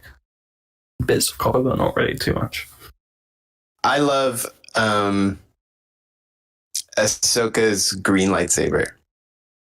I love the hilt on that, which I think is sort of the one she has now also. The dialogue implies that they're the same ones that he like messed with. But yeah, I love that design so much. It's almost like Obi-Wan's like episode 1 lightsaber. It's got like hints of that, but with like hints of Anakin's as well. That's what I was about to say. Yeah, it's like a nice little combination of both of them. Mm-hmm. Now, is it cheating if I say Ventress's sabers? Her 2 curved hilt red sabers? There's no cheating. Because that's a lightsaber hilt. But there's 2. Now there are 2 of them. But you can connect them, right? Hers are curved at the edge, like at the end, like Dooku's. But they're like the same design for both of them. Yeah. Like the same one. So I feel like they link, right? I can't remember. I know they did it. They did in something. I don't know if they did it in the animated show, but maybe in like 2D they might have. In my secret novel. My eyes only. We've got Satine or Bo-Katan from Haley Solo. I have a difficult question. In terms of what, like, political idealism or just, like, favourite? Because I'm kind of in the middle. I feel like if I had to pick just between, like, character that I like more it's probably Bo. But that's not a knock on Satine. Obviously, she was stunning enough and classy enough to woo the heart of young Obi-Wan. So she's a knockout gal, that's for sure. but yeah, no, I think Bo-Katan would be. I think her, again, like we sort of talked about on our episode yesterday, just sort of her journey as random Death Watch lieutenant to, ruler of Mandalore, and now potential exiled ruler of Mandalore. Question mark. Potentially. I think she's had a crazy canonical glow up. Yeah, I'm with you on that. I think that who do I feel like I would connect to more? It would be Satine. I feel like she and I are, at least politically, we are far more alike. And I like her pretty dresses and stuff. Claire, not a fan of the terrorism stripling. I know, very still close to not Satine. So I'm like anti-terrorism. I'm kind of a pacifist. I don't want any of y'all to fight anybody. I know that's a super radical thing to say yet again, but I do think that the character character that I've grown to appreciate more is Bo. Especially because I feel like Bo stands on her own through several time periods, and we've gotten more of her, and she's kicked ass at all stages of the game. So I'm torn, but I feel like Satine and I would be friends, but Bo is probably, she's earned my respect probably an edge more. I feel like if they were on Tinder, I would swipe right with Bo-Katan and left with Satine. Just because I feel like Satine's bio would be like vegan, don't hurt any of the animals. I ride horses. Horse girl. Satina's like blow up a military base, or Bo-Katan's like blow up a military base. Long walks on the beach after assassinating Count Dooku. Wiping out a village, using slaves, that kind of thing. Yeah. Hot. Another Real reason hot. I go with Bo-Katan is love Katie Sackhoff, and Starbuck is always close to my heart. Yes, girl. Also, I mean, like, as we're being fair, alive better than dead, isn't it? Oh, shit. I'm not into necrophilia That's as not really well. helpful, is it? Not really my jam. Yeah. Yeah. I know I'm here with all of the controversial takes, anti-terrorism, anti-philia, but still stand by my point. Only because you'd get caught, Claire. Ew. If you bang a night sister, that's a zombie. Is that necrophilia? Oh God. It's my sisters. The hard-hitting questions. That's a question for you, the fans. I'll ask on Twitter. Oh goodness gracious. Yeah. Let's see what else we've got before we wrap up. Alden says, describe your dream custom Mandalorian armor. Well, I really like the one that Olmec wore this weekend. Oh yeah, That was pretty snazzy. I don't know if I want custom armor. You just steal it. Like ones that, like, I don't know if I have the creativity to design one myself, but I would want to have the Clan Ren getup with a sort of like gray and gold kind of vibe. That's what I would want. That's a great design, yeah. Claire? It would be completely counterproductive to have during battle because everybody would see me and it would I would easily be walking target. Can I just get Mandalorian armor in the Padme dress watercolored get up? Because that would be so gorgeous. That, do you have like or give me Savage Opress version of Maul's Mandos. They're quite different. It's like, yeah, I want Yellow and red. peace, or I want total death. Nothing in between. Gotta go big or go home, baby. I want something that says either long walks over the lovely Naboo River, or something that says, is that true, brother? Massacre the Huts. My one would be, like, I know earlier on the podcast I revealed that I was anti-terrorism, but I do have to say, Death Watch. Especially the one we see in The Mandalorian, that, like, just seeing it in real life is like, fuck, that color blue is just beautiful. Yeah. I'd be Death Watch. But I wouldn't hurt anyone. I would be Life Watch. That sounds like a really shitty show that shows people who are elderly at home. Just join the Night Owls and be like Bo-Katan's group, and then you get the Death Watch vibe with much happier sort of, aesthetic. There you go. It's a plan. We're not into that sort of thing. We just want to be cool, man. Let's see. Emma says, which planet in Star Wars books, comics that has never been shown on screen? What I want to what?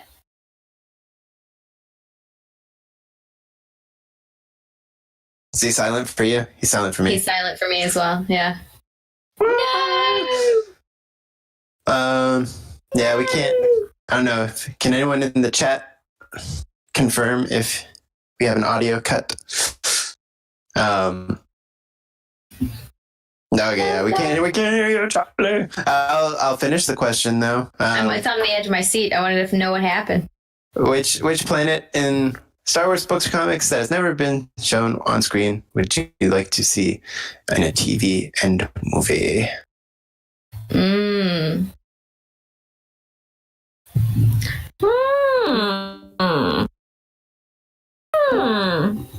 What is the planet that they go to? Man, that's a good question. Hello. Hey, there we go. Oh, there you are. Here you know. He returned. Whichever the one that had the poured in the storm drink. Oh, Pamar. There we go. Yeah. That's what's her name? It's my people. Is that Greer's planet? Greer Sonal's planet. There we go. Those are my people. I've always gotten a Scottish vibe from them, so I feel like those are my people. Okay, now you got to say something in Scottish for the listeners. Here's a fun fact about Scottish. It's actually English with a different accent. Oh my god, speak American. It's barely English, isn't it? It's I mean, we can barely what would you understand like any me to Scottish see? people. What would you like Well, Claire that's to 'cause say you're in not- Scottish? You're not listening hard enough. Yeah, you wee bastard. Oh my Next god. guest next week is You Groundskeeper. better. Luke Scarband. groundskeeper Willis. Luke Scarband says something from Shrek.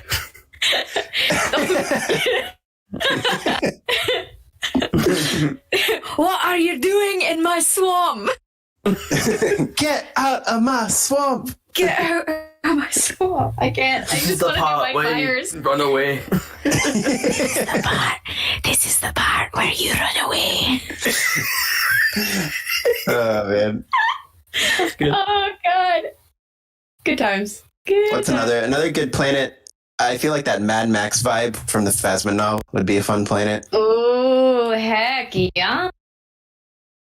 I forgot the name. It began with a P, right? Parnassus or something. Parnassus, that sounds right. I want to party on on whatever world Poe liberates in the comics. I feel like they throw a good party. The egg one. Yeah. Oh, the one at the beginning of Resistance Reborn. Yes, that's exactly what I was thinking of. Thank you. That's a cool vibe, yeah. I It forget is where a that cool vibe. They seem kind of like dicks, but ungrateful dicks. But you know, they throw a mean party. Yeah, we can forgive a lot when the alcohol is running. Cheers, I say with my empty cup next to me. I'm sure they showed up at the end of episode 9. It's fine. You better have ungrateful fucks. I'm trying to think, what planet would I like to see that's from the comics? I don't know about comics or the books, but there is one planet in the video game that I'd like to see in the film or TV, which is the Fortress Inquisitorius planet. Oh man, Moist. moist. The one, yeah, good stuff. That first establishing shot of the It's so fortress. good. Yeah, And you that's see Mustafar in the sky. It's like, I yeah. want that. I want that on film. Okay, the other one that I would totally want to go to. I'm trying to find the name of the planet. In Age of Republic, in the Qui-Gon novel, he goes to this trippy dippy planet where he has all these crazy force visions, and it's all colorful, crazy nonsense. I don't know that at all, but Oh yeah. that's also where I would like to go. I'm trying to find the name. No, This is a really dope planet in the Kylo Ren comic. Is it the Kylo Ren comic? It has the flashback with Darth Vader Oh yeah. invading the planet. It's like he barely got away with it. And then Kylo Ren's like, motherfucker. He just does these peeps like, see, I'm better than Darth Vader. Dang it. I don't think they ever say what the planet is, because he totally just is like, I'm going to get on my starfighter, start meditating, and go where it tells me to go. It's called That's California, baby. Hey. Ride them waves. Let's see what else we got. Jellicon would be interesting to see. Yes, I agree. Yeah. What questions we got? Of course, someone says, for your information, the linked lightsaber was used in the first Clone Wars series. Yes, that was for the Ventress sabers. Right. There we go. Right. The original Clone Wars. So technically it counts as one. Haha. Yes. That only counts as one. Luke Scarban says, what were the sports on TV and the gay bar on Coruscant in episode 2? Oh, God. Wrestling? It's wrestling, but it's all the little creatures that have been Quadraneros. Gardula the Hutt's drag race. No. As in- Gardula the Hutt's drag race. Gardula. Yeah. It's just all different species in drag. What I want to know about that series, though, it's not sports, but I want it on the TV in the gay bar, is especially once like there's like multiple genders and stuff like that. What does drag look like across alien species? Well, I remember reading that Hutts were hermaphrodites. That's what yeah. When they feel like So popping out a little hutlet, little chicken hutlet, Hut drag race would be legit. it'd be wild. Yeah. Body positive for sure. Mm-hmm. This week's guest judge is Zero the Hutt. Zero. Gardula made me do it. I would never hurt that little Hutlet. His Mama the Hutt's watching on TV. Like, what the fuck? What you saying, boy? Oh, goodness. Why does Luke says, why does Zero the Hutt sound like Lindsay Graham? He's a Southern Belle. They're both spineless Southern creatures. Belle. Oh, great. Both gigantic slugs. They're both pricks. Oh, gracious. I don't think he did anything wrong. Oh, God. I think that's all the questions we've got on Twitch. Let's just double check YouTube to see if we've got any. One last comment from Alden here. Speaking of Hutts, all I want is new canon stories with Rhoda. In my mind, he showed up at the Battle of Exegol. Like a sail barge. It's like hyperspace, or he's like in the sail barge and drops down from the hangar of like MC-75 Moncal ones, like the God. profundity like class ones. He drops down like Tantive 4 in his sail barge, which just can't like left and right like a classic naval vessel. And he's like, I like the idea of time. Poe being like, what is that on my communication system? And he turns to the left in the X-Wing and he just sees a little skiff. And on top of it, there's a blue elephant with like cybernetic implants because he survived the crash. And I hear dun, dun, dun, dun, dun.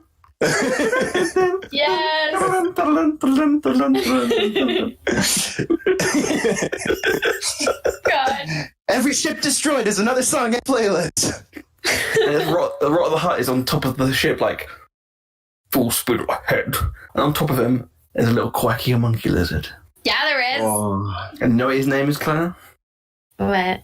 Delicious Delicious Beak Rum. And he's got a pirate patch. Oh, he'd be Does he so also cute have- with a little eye. Does he also have cybernetic?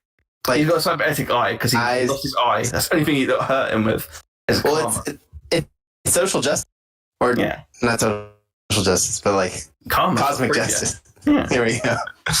But he looks cute. He's got a little eye C-3PO was patch. asking for it. I'm just saying. He was not. He That's was. abusive off the clock. Like, there's some bartenders, Claire, that really don't need that abuse. I'm not okay. C-3PO was a translator. He wasn't a bartender. R2 but was the bartender. R2 is to be fair. He's Bar 2D2, okay? I like how R2 was both good at that job and also bad. Like he was actually serving the drinks, but then he did fuck off to go Firelight. He forgot what he was doing. That's Such a one champ. of my all-time favorite Star Wars moments. It's like, I can see you're serving drinks. Oh man. Oh my god! Who else would we like to have seen in the episode 9? Just showing up. I thought when I heard Carrie Russell's voice for a second, I mistook it for Vanessa Marshall, and I was like, Hera! And then that didn't happen, so that's fine. I'm not. Did you see that Vanessa Marshall played Rook in the Clone Wars? Yeah. I did see that. Yeah.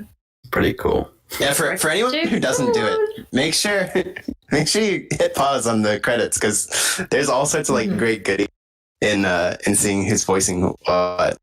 It's always great. Yeah. Bob says Meba Gascon. Of course, he has to. He was there at some point. He's just too small to see. Give me as Morgan and Hondo, but mostly as Morgan. Hondo, my friend. Hondo's flying a ship, Galaxy's Edge, called the Katoon. Yes. Oh, is he really? Yes. That'd be so great. What about the Ugnaughts?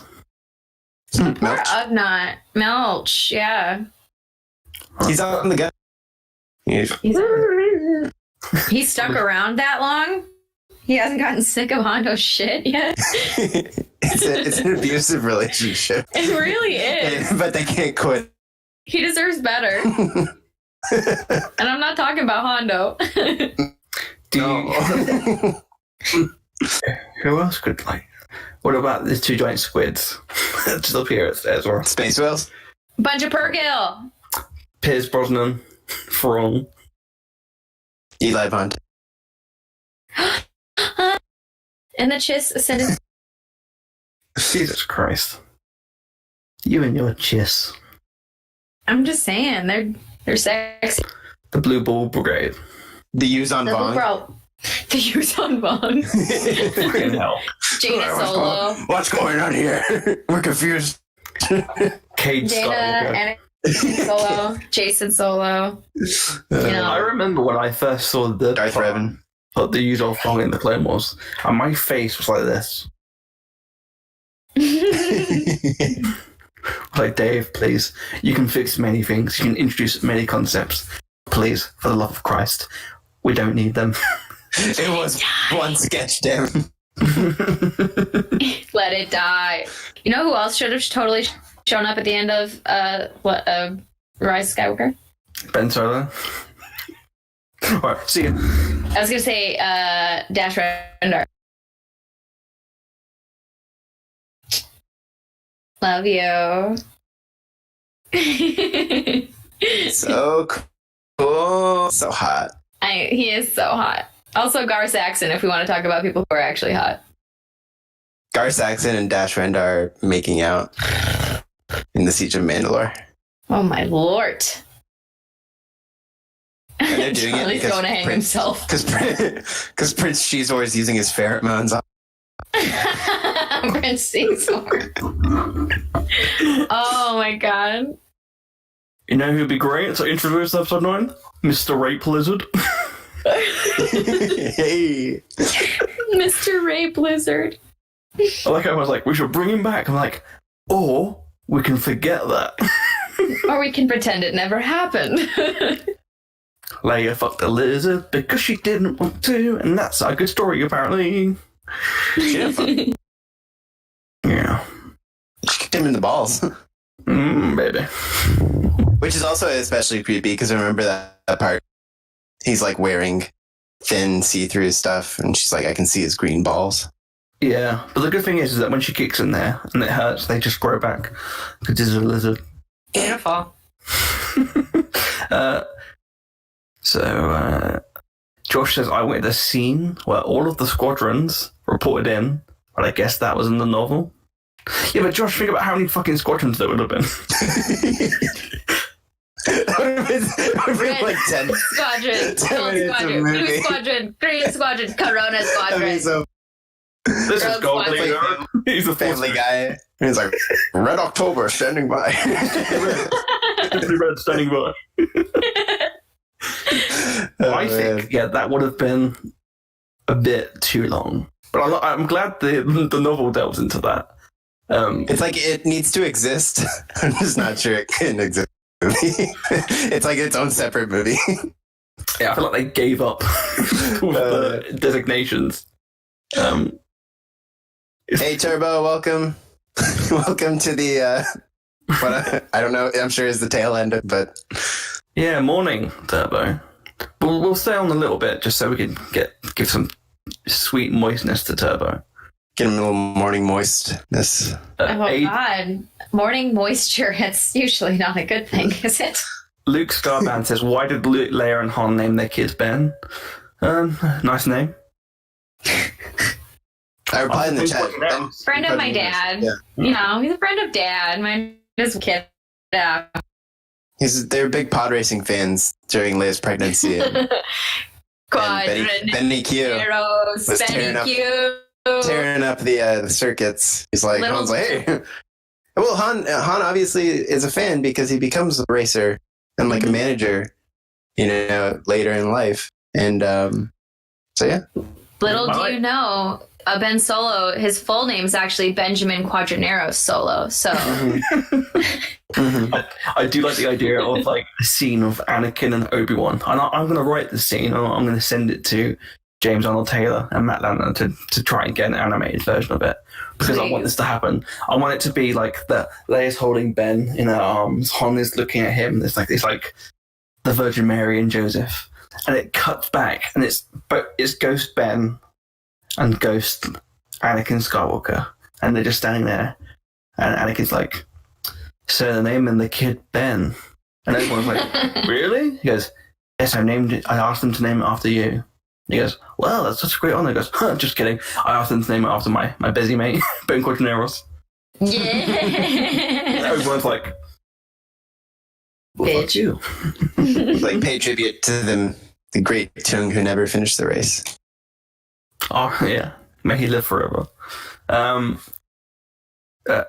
says Brendan Fraser for Dash Render. I like Brendan Fraser, so I'm not going to like make him do that horrible hate crime. I so think he'd people be know. a good Dash Render. I know people think I'm joking. I hate Dash Render. He legitimately, like fiery flames of 1,000 suns, despises Dash Rendar. And I He love is- just making him a man. Just sending him sexy photos of Dash Rendar. The worst. Dash Rendar.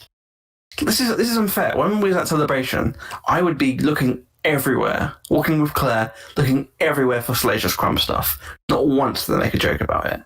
But no, we'll see one Dash Rendar figure. It's Dash Rendar. I'm Charlie just Claire. hates redheads.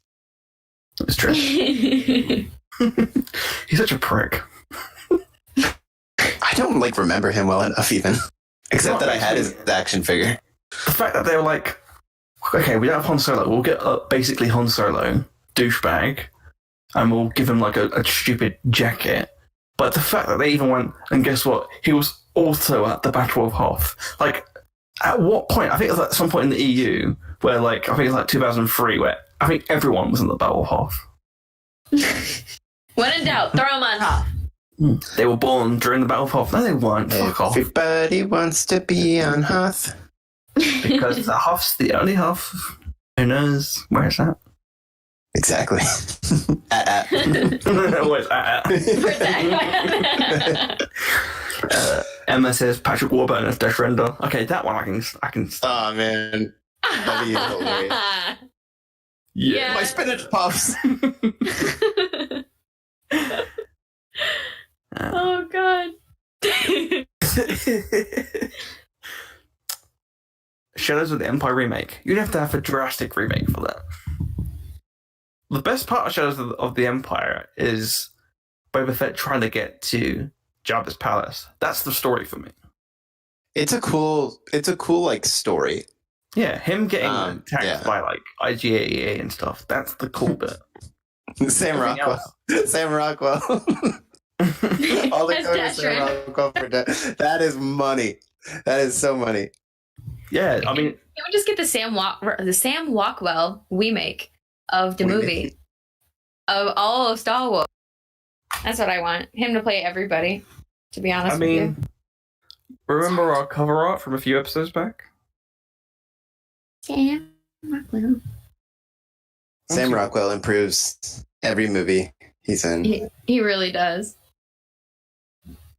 Do I have something? Do you remember the episode art from a few episodes back? The Sam Rockwell one? Yeah.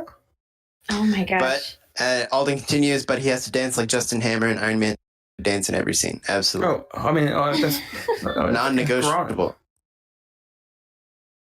I thought it was just like, yeah, I mean, of course.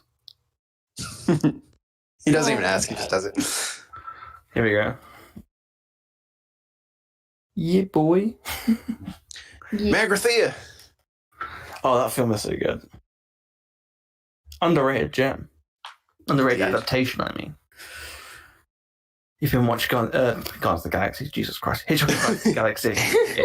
I mean, read the books first, but the film is good. But yeah, if you want any more quick fire questions before we wrap up, it is nearly 10:30 in the UK, so we can go for like 9 more minutes. Yeah. And thanks everybody for spending all this time with us. Yeah. I always feel like this is less of a show and more like, let's just talk. Welcome to the shit show, gang. Yeah. So, Shit. just Thanks for hanging out. yeah, interacting with you guys, giving you some sort of entertainment, in quotation marks, through this sort of treble time. Yeah, when you're playing music, apparently. Yeah, pretty crazy stuff. Oh, do you think they should have made Starkiller canon? Starkiller is in Force Unleashed guy? No, but they need to make a character that is exactly likeness and voiced by Sam Witwer and essentially be Sam Witwer. Because I kind of like looking at Sam Witwer. I think they should, and I think it should be played by Sam Witwer, but I think he should be Starkiller Base. Starkiller Base. He's just like sounding out, voice acting the explosions and the firing of the laser. No, I want sucking into sun. He's just like. Oh god. When you said Starkiller Base, I automatically pictured him as like every member of like an underground rock and roll band, like a punk pop, maybe. Just they're called Starkiller Base, BASS. Oh, that's great. That's what I picture. I'm a clone. Anti-Empire music. Oh yeah, for sure. Speaking of that game, I did actually love the that they did that like sort of alternate timeline DLC where you play as evil version in the evil suit with the like fucked up claws and shit. That was cool. It was a cool vibe. My favorite one, I've got a video of it, I think, somewhere on Facebook. It's from like years ago when I got the DLC for the Force Unleashed 2. And it's the alternate DLC where Luke died and it's Leia as the Jedi in Return of the Jedi. And there's a scene where you kill Chewie. You stab Chewie. You go on, it's the ATST. You grab Chewie, you stab him, and then that's a lie. You grab Chewie, Han is shooting at you, and you force Chewie upwards, and then Han shoots because it's shooting at you. It hits Chewie, so Han technically kills Chewie, and then Han's like, Chewie! And then you stab Han. Star Wars video games loved an alternate ending. They did. And back in the day. Where's the Fallen Order alternate ending? Come on, you're falling behind. The best thing about it is that the video I've got of it is I'm playing as Luke Skywalker. The skin I'm wearing is Luke Skywalker on Dagobah. So it's him, and on his back is Yoda. So in the cutscene, the way it's done is like you can see Yoda like. Oh no! I'll put it on our YouTube channel because it's ridiculous. Oh god! Classic Yoda, not doing anything to stop all this. So it's Luke murdering Chewie by making Han kill Chewie and then killing Han. As Yoda watches. Oh, you're in the back going. Well, his head How like dare covers they the disrespect screen. Chewie in such a way? Yeah, it's beautiful stuff. Everyone's saying that's fucked. It is fucked. They're using absolutely. Chewie as a shield. A Wookiee shield. I mean, that's what he deserves. It's what he would want. I mean, it's better than getting killed by a fucking moon. It's a much better way to go. That's the only book I read of that whole thing. The And you were first like, one. No more. I was like, That's all I need. to quote that Comedy Central sketch. Vector Prime was a bit much. A bit much. I fucking hated him.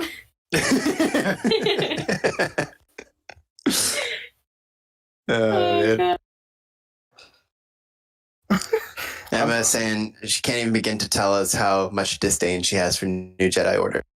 It's fair. Oh, yeah, for sure. It's a thing. Yeah, the extent of my old EU books was really just the X-Wing series, and I'm happy with my time in there. So I just feel like I hear it gets just worse and worse. Like you have New Jedi Order, and then you have the one after it where I never hear anything good about. But yeah, I forget what that one's called. I don't remember. I didn't end up rating any. I read like the what was the series? God, I don't even bother to remember.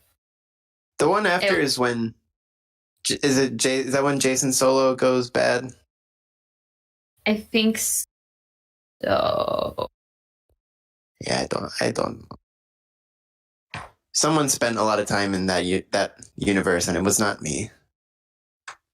The one that I read had like Luke's evil ex-girlfriend who wasn't Mara Jade coming back, who had the light whips. Lumia? Was that her name? I'll take your word for it. Was that Legacy of the Force? Was that it? Alden. Yes. Or big Star Wars Legacy fan. Yes. I believe that was Legacy of. I totally didn't expect him to make it. So if you go on Twitter, I've just posted 2 images from my video of The Force Unleashed 2, and you can see my amazing alternate ending playthrough. And I'll put the full video. I'll put the full video up. Jesus Christ! Stuff of nightmares. This is the dream Luke had in Last Jedi. Decided to blame Ben for it. Yikes. I saw so much dark. One of my favorite bits though is like in the scene it's purposely like frames so you see Han like die, but the way that the game like the interacts, like the way the skin is where Yoda's face is, his head covers the screen. It's great. The second one's like Luke's like, this one's for Lando, Chewie, you bastard. He straight up, I just watched it before posting it again because I hadn't seen it in years. He like straight up punches Chewie in the throat. What the fuck? And yeah, Disney ruined your Star Wars. Okay. Okay. Yeah, so good. But yeah, man. I'll post that later for you guys because yeah. Please do. Please do. Luke Scarband says, "Why does Bib Fortuna have such a weirdly shaped head?" That's not fair. That's a little racist, actually. That's kind of yeah. I think we should report you. I'm joking. Not report it. Twi'leks for life. He does have a weird head. I mean, He does have weird shape. Even on the Twi'lek His head standard. tails are I mean, compared to his cousin. different. Yeah, that's it. Thank you, Alden. His cousin Beezer from Rogue One. Oh, dude, he's straight up nightmares. He's like, Oh, fucking yeah. crazy. Yeah, if you don't know, there's a character design in Rogue One, which, according to the visual dictionary, he's Bib Fortuna's cousin, and he looks fucking crazy. I think Cham is probably the only like kind of sexy male Twi'lek. Cham doesn't do it for me. He doesn't do But I mean, it for me. Not even None like of them do it for objectively. me. Okay. Not even like objectively, like, oh, he's probably the By best one. comparison. Yeah. No, he's Okay, he's sexy. I think he's got it. I think Coming Gobi's from the also, heterosexual male. I think Gobi's pretty killer as well. Real stand-up guy. The thing is, though, it's the French accent. Oh, that's true. The accent does make him quite. Like, imagine ASMR with Cham Sindula. Oh I want my! to flee right off. Ooh la la! See, now we've won you over. Yeah, as long as I don't look at him, I'm cool. That's really rude, Claire. As long as Butter he only hits it from behind. Hey. I want to show the people a right off. Moist. Gracious Oh, me. man. This should not be for baby ears, covering his ears for this smut. He's done worse stuff, Claire. No, he is not. He's a perfect angel. He's done He's terrible. he's the secret writer. Just reading scripts. He's committed atrocities. No, he is not. Don't listen to that. Oh, man. I don't know what he's done. He's a beautiful fellow, but he's got a shady past. Cutie. We're holding hands. He's in Jabba's palace of all sorts. You mean Yeah, to tell tell him me it's BFF. I can wish I had find friends who could Jabba at Jabba's palace? Yes! One of I the just all-time watched that great episode. quotes. One of the all-time greats. So good. Vital information. I mean, he didn't know beforehand. Yeah. I tell you what, though, I've got a question for you. For both of you guys, okay? Go All for right. Why does Jabba the Hutt have wind chimes inside his palace?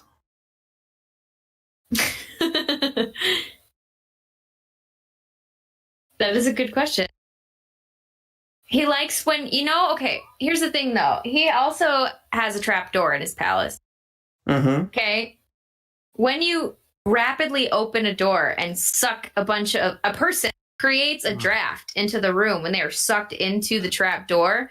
And not only does he get to delight in the fact that he's sacrificing some Rancor, who's probably a hungry, cutie little beastie, there's a nice, pleasant accompaniment of wind accentuates their fall. But we don't hear that. I was gonna say when. Did you hear the music? There was clearly the score playing over the sound of it. It's soft, it's gentle, it's erotic.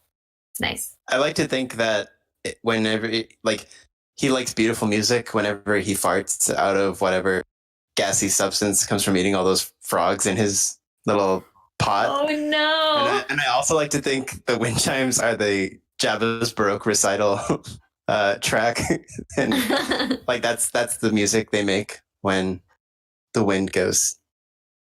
That's beautiful. Oh my god! He's really an artist at heart, He farts for a reason. Farts for art. Really, I'm an artist. Fartist. He's an artist. We got there in the end. God. Why don't we finish up on this question from Haley Solo, who says, since y'all are anti-terrorism, do you hate Saw Gerrera? Well, technically he's a freedom fighter. So one man's freedom fighter is another man's terrorist. Exactly.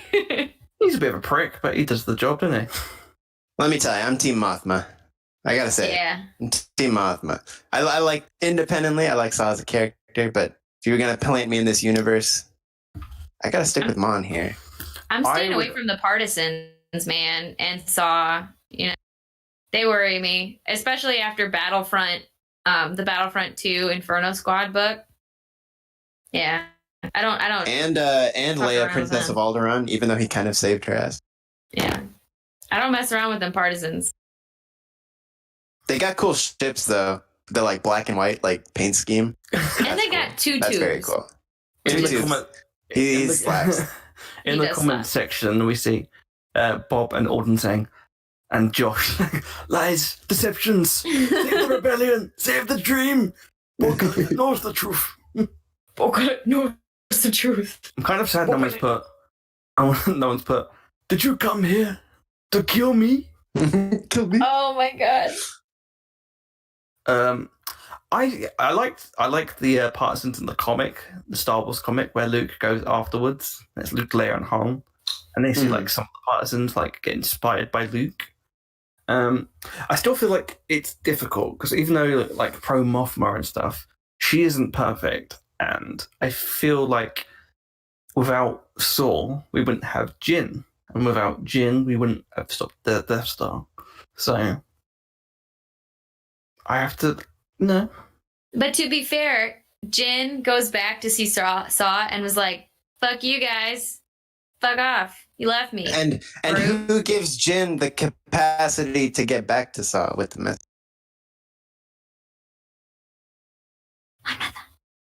Exactly. I think because they kidnapped her illegally as a terrorist organization. They broke her out of prison. She was imprisoned by the Empire. Actually, the Empire are they elected representatives. I saw someone say that on Twitter yesterday when we laughed. I was like, you fucking idiots. If we ever do get taken over by, extreme fascism. Good luck. Alden also says, I love how Cal Kestis saw fanboy for like a day in Fallen Order. Poor guy got disappointed so hard.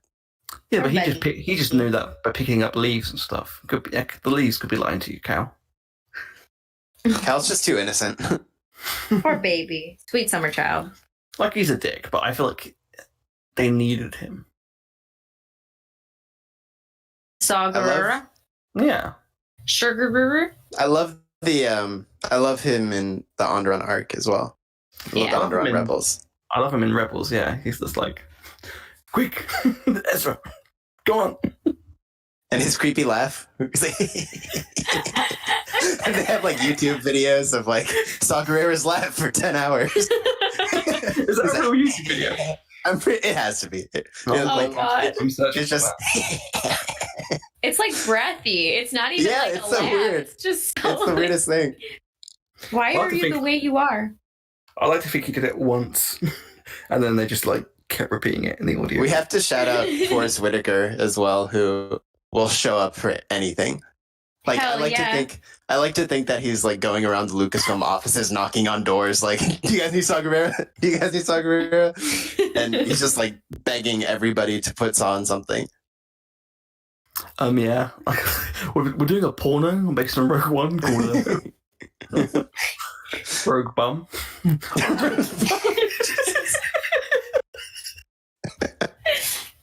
Oh God. Oh man. Thighs.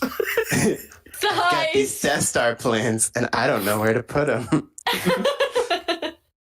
Sit on my couch, Jin.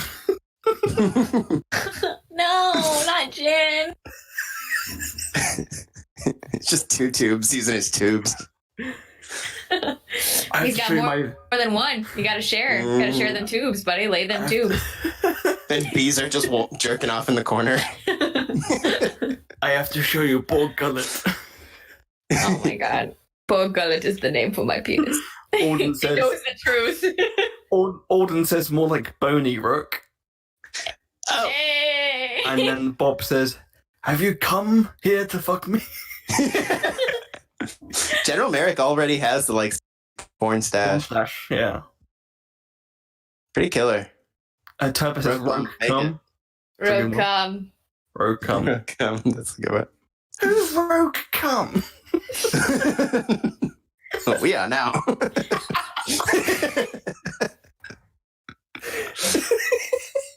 It's like, oh man. You're being fun. Oh God. The part when like K2 is like stealing the information from the other security droid, he's just got like these dildos that come out of his hand. And he's just like poking him in the back of the head with it. The doors are like glory In the back of the head. I've been in this film since I was 6 years old. And then the police come. No. Alden says Blue Balls leader standing by. Can we just spend the rest of the time just talking about our Rogue One porno? Oh God. Oh man. And what's his name? Radis with just this scrotum hanging underneath his chin. Krendick? Krendick. Someone's put Luke's put Bell Orgasma. I really love the extended scene of Darth Vader choking out Krennic. That's like a whole thing. It goes into the music slow motion. He's like, "Oh, harder, daddy." Sexy war veteran takes. He does smile at the end. Yeah, that's 100% true. Sexy war veteran takes bath. Gets interrupted. Oh my It's like Butler walks in on wank session. Vinay, or whatever his name was. Director Krendic is here for you. Oh my god. Butler discovers morning wood. Gynecologist. Hey. Oh god. Oh no. How do we incorporate Stardust into this? Stop. Sorry, I moved too Let much. that one marinate. What about the rest of the other crew? Let's see, Cheer It. We got Cheer It and Assy. Baze. Assy and Andor. Assy and Andor. Assy and Andor. Assy. Cheer, Oh god. cheer. If you got any ideas, suggestions, comment along. But cheer it. Got Baze. Chirrut is. It's like he doesn't have like force sensing. He just has like insanely high, like libido. His staff. Yeah, he's got this stuff. Like, he's like, "Can you tell me what you're gonna do to me? For that, you have to pay." A bag over his head. Put a bag over his head. Oh man. Put a blindfold over. I'm already blind. So we got Chirrut. Got Baze. We got. They were definitely part of like a sex cult. That's like the guardians of the something. Lyra. Back from the dead. Come to join us.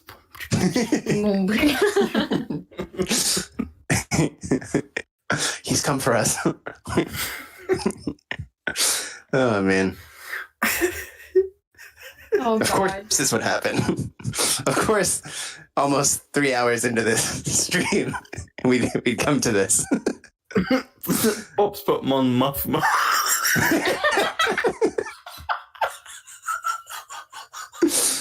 Oh my god. It's a good one. Oh man. She's our most desperate hour. Oh my god. One thing's for Like- sure, we know he's a K2S. They have to steal Darth Vader or like the Emperor's like sex tapes. Yeah. And they give it to Leia at the end. He's like, what is it? What does it mean? Oh, It's like smut. oh god. It's his balls from earlier. we come circle of it's just a video of Palpatine's nuts falling out of his mouth. Oh my god. Haley puts Princess Laimee shows up at the end. Yep. Here we go. And Princess because it's directed by Laimee. George Lucas, she's still not wearing a bra underneath. Okay. I don't even want to know what the Darth Vader hallway scene is like in this scenario. Just jerking them all off. Take it! Take it, please. And the guys fucked in the background. And like multiple lightsaber dildos. Rebel soldier gets impaled by a dark blade.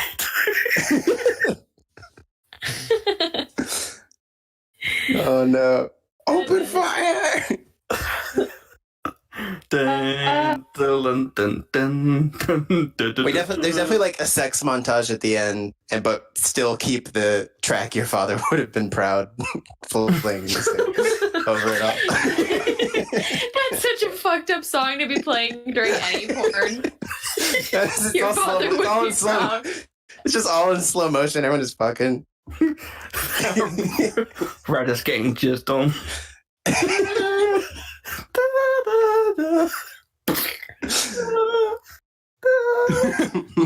Prepare a boarding party. With my fire when ready. Oh, God. Single reactor ignition. Oh, we got some great. Our fans are really good at the puns. We've got Alden saying we stand here amidst my erection, not yours. Turbo says Leia's final words are hope, are not hope, but moist. And then my favorite one, Luke Scarband says TK Whore 21. Do you copy, baby? Why are you at your post? Why are you at my post? Why are you on my post? Don't. Turbo says Galen Earthhole. Oh, man. You love to see it.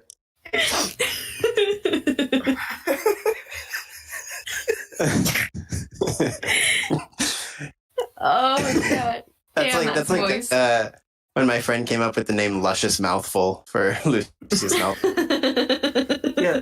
Okay, so Luke's put Count Do You. Why don't we just, before we close off, I know we said we'd close off a few minutes ago, but this is too much fun. If you've got any porn names for any Star Wars character, Please. Let's do the best of. Ho damn hard on.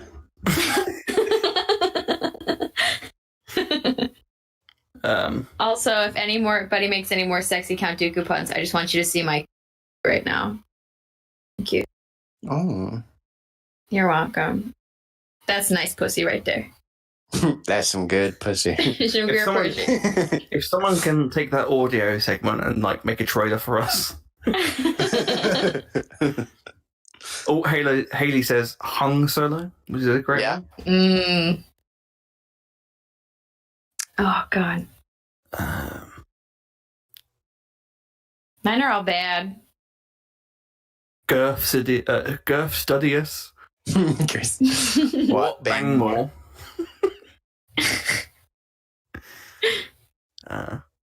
when you're trying to think, your brain just goes numb. It's gotta be organic. It's gotta be like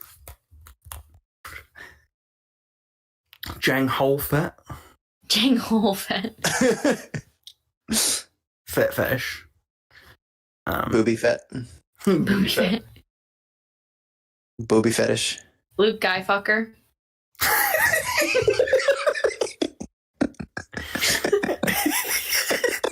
just out, just being honest. it's like Darth ass fucker.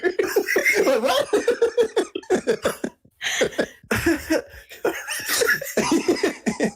Count Dick Fuck.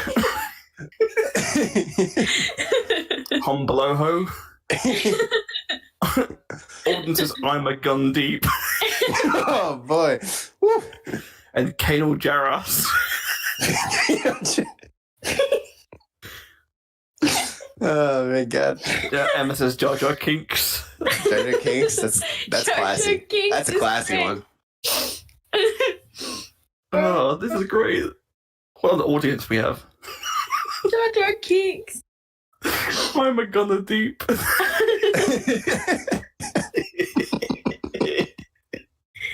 Oh God. Oh man. It's not a sex one, but it's in line with Ima Gundai of from the old 2D Clone Wars of Shaggy. Oh yeah, Shaggy. I could be sexy as well. Oh God. We've got Grand Moff Tarkin. Mm-hmm. Hell yeah. They're secretly cousins. Ben Quadra Banger. Hey. Hello. Oh God. Sir Bulbous. Oh my God. Guess a Ganko.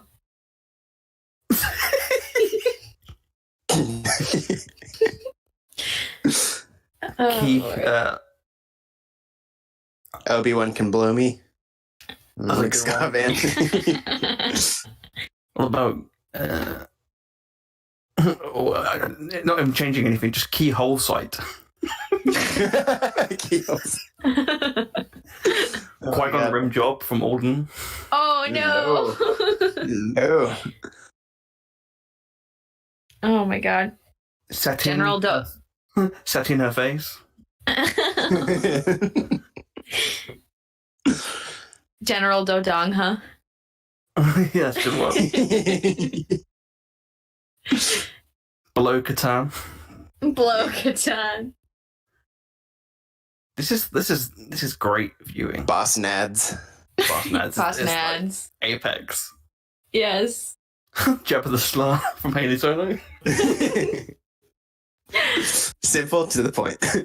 Oh my god. Lick and Fisto.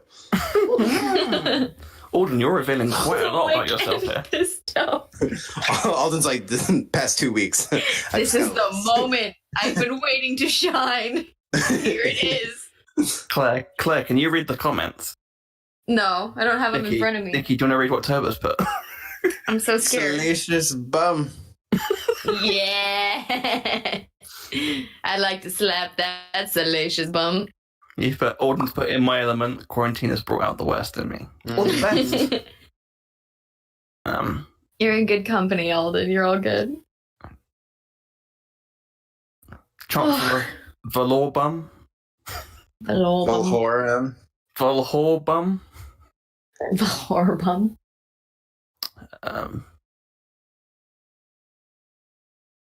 God. Nude gun phrase. Nude Gunry. Nude Cumry. There we go. Plopoon. No, there we go. Oh man, that's a winner. Oh, buddy. that can be the prequel scene porno. I think that's a Dave's favorite, isn't it?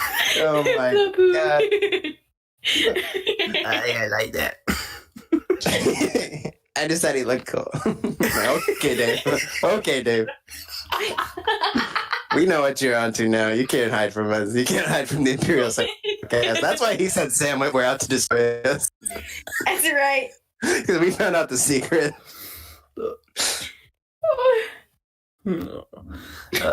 Haley put mido clitoris. Clitorians.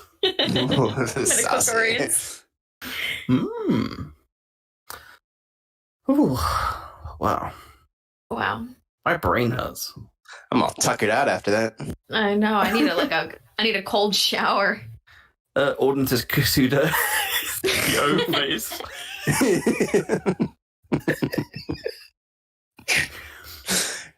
Oh man. Oh. Snap sex me. Yeah. Yeah. Trying to think of like sequel characters. Don't change anything, just Claude. my porn star name is just I'm Claude. surprised what he can do with his mouth. I got no hands, but one giant hole. I can fix your circuits. All your friends can fit. God. Big dark fucker. What about Pig's dark fucker? Oh god. Oh my god. Alden's put BB-18 sequel in your area. BB-9 squee. Ooh. Oh god. I don't want to stop. Who else we got? Who else have we have not gone through? Ray. I guess Ray is also a Ray guy fucker. It's also a guy fucker. Queef Karga.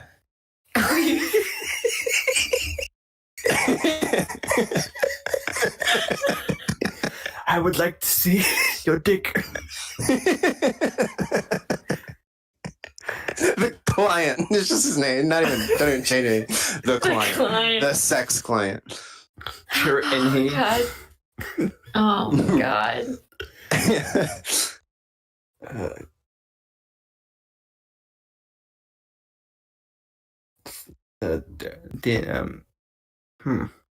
Squeal. Dick drop. No. Dick Jarring? That doesn't make any sense. Moff Gideon I sounds mean, like a if porn you jar name that also. dick in, you know. Sorry, what? Like Gideon sounds like a porn name. Anyway. Mm-hmm. Moff Gideon, yeah. Moff Gideon. What a ride. What a ride. Cara Dune? Cara Spoon? Just her name is sexy enough as it is. When you're done, Cara Spoon. Cara Spoon, yes. I'd like to Cara Spoon her any day.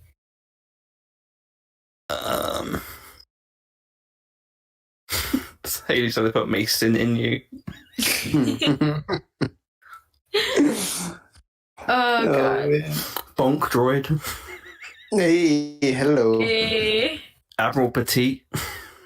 That's from Bob again. Captain Needle Dick. Captain Need a Dick in Me. Hey, there we go.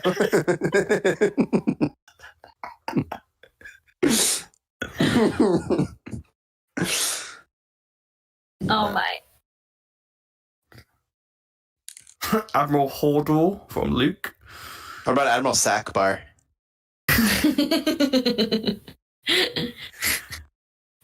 Alden says loading great porn. Oh man, I'm excited for that guy. His home video collection is wild. It really is. It's great stuff. Loaded great porn. Wedge it in me. Brilliant. Hey, That's loosely. little snap and wedge action.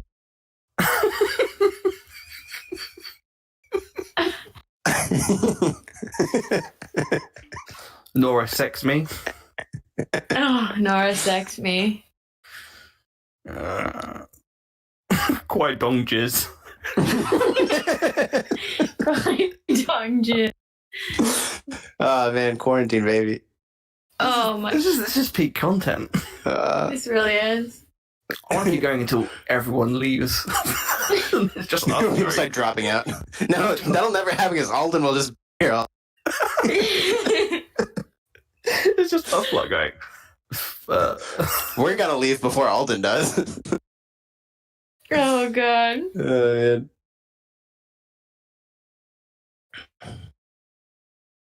CUP?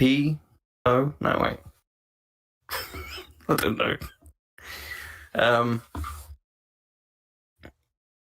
Oh, come on, there has to be some characters Ben. left. Bent dick, two penises. Ben Fick, double C. Ben Thick. Ben Thick. Deuces.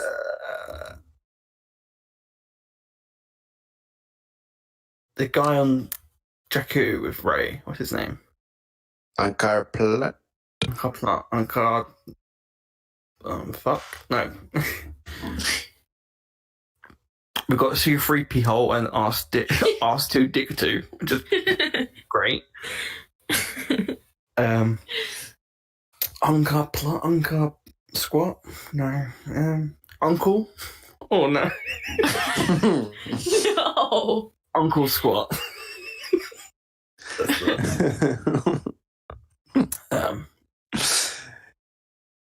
Moro Calicum, that's from Yes. Oh, man. Babu Fuck, that's from Auden. There we go. Go. Babu Flick the Bean. Hey, Right erection go blank. Blank blank. we got Hades says Jabber in the butt. Jabber in the butt.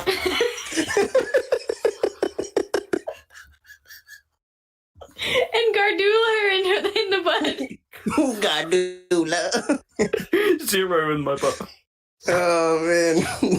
That is usually my state. Is 0 in the butt. The TMI. Landho Calrissian. Oh gosh. Oh my god. Can instead of like L337, can it just like spell out like boobies or like 10-5, 10-15 or something. 80085. Oh God. We've got one more minute. Then it's 11 over here, so then we go off. All right. Okay. Have you got any one last question you want us to do, or just if you want us to keep saying porn names? Turbo says Last call. Sorry, Bliss is already a good porn name. I think so, yeah. Yes. Bob has put the wanking clan. Oh, man. That's like the governing body of this whole thing. The wanking clan will sign your treaty. Oh, my God. Auden says this has been more mentally stimulating than work from home could ever be. Thank you. Well, thank you. No problem. Keep your mind sharp. And dirty. I can't read the last one. Read it. She's Plo's half sister, Carapoon. That's from Haley. That's excellent. Oh man! Well done. I don't know why he's laying like this. We have to do like some sort of competition. Win something. Yes. You'd be interested. I can give one right now if someone wants it. Ooh. But we'd have to figure it out what the competition would be. Would you guys like a competition? Comment on the, You want to win shit? I also don't know if it's like useful for everyone, but it's yours to have if you need it. Is it toilet paper? I knew it. Yes.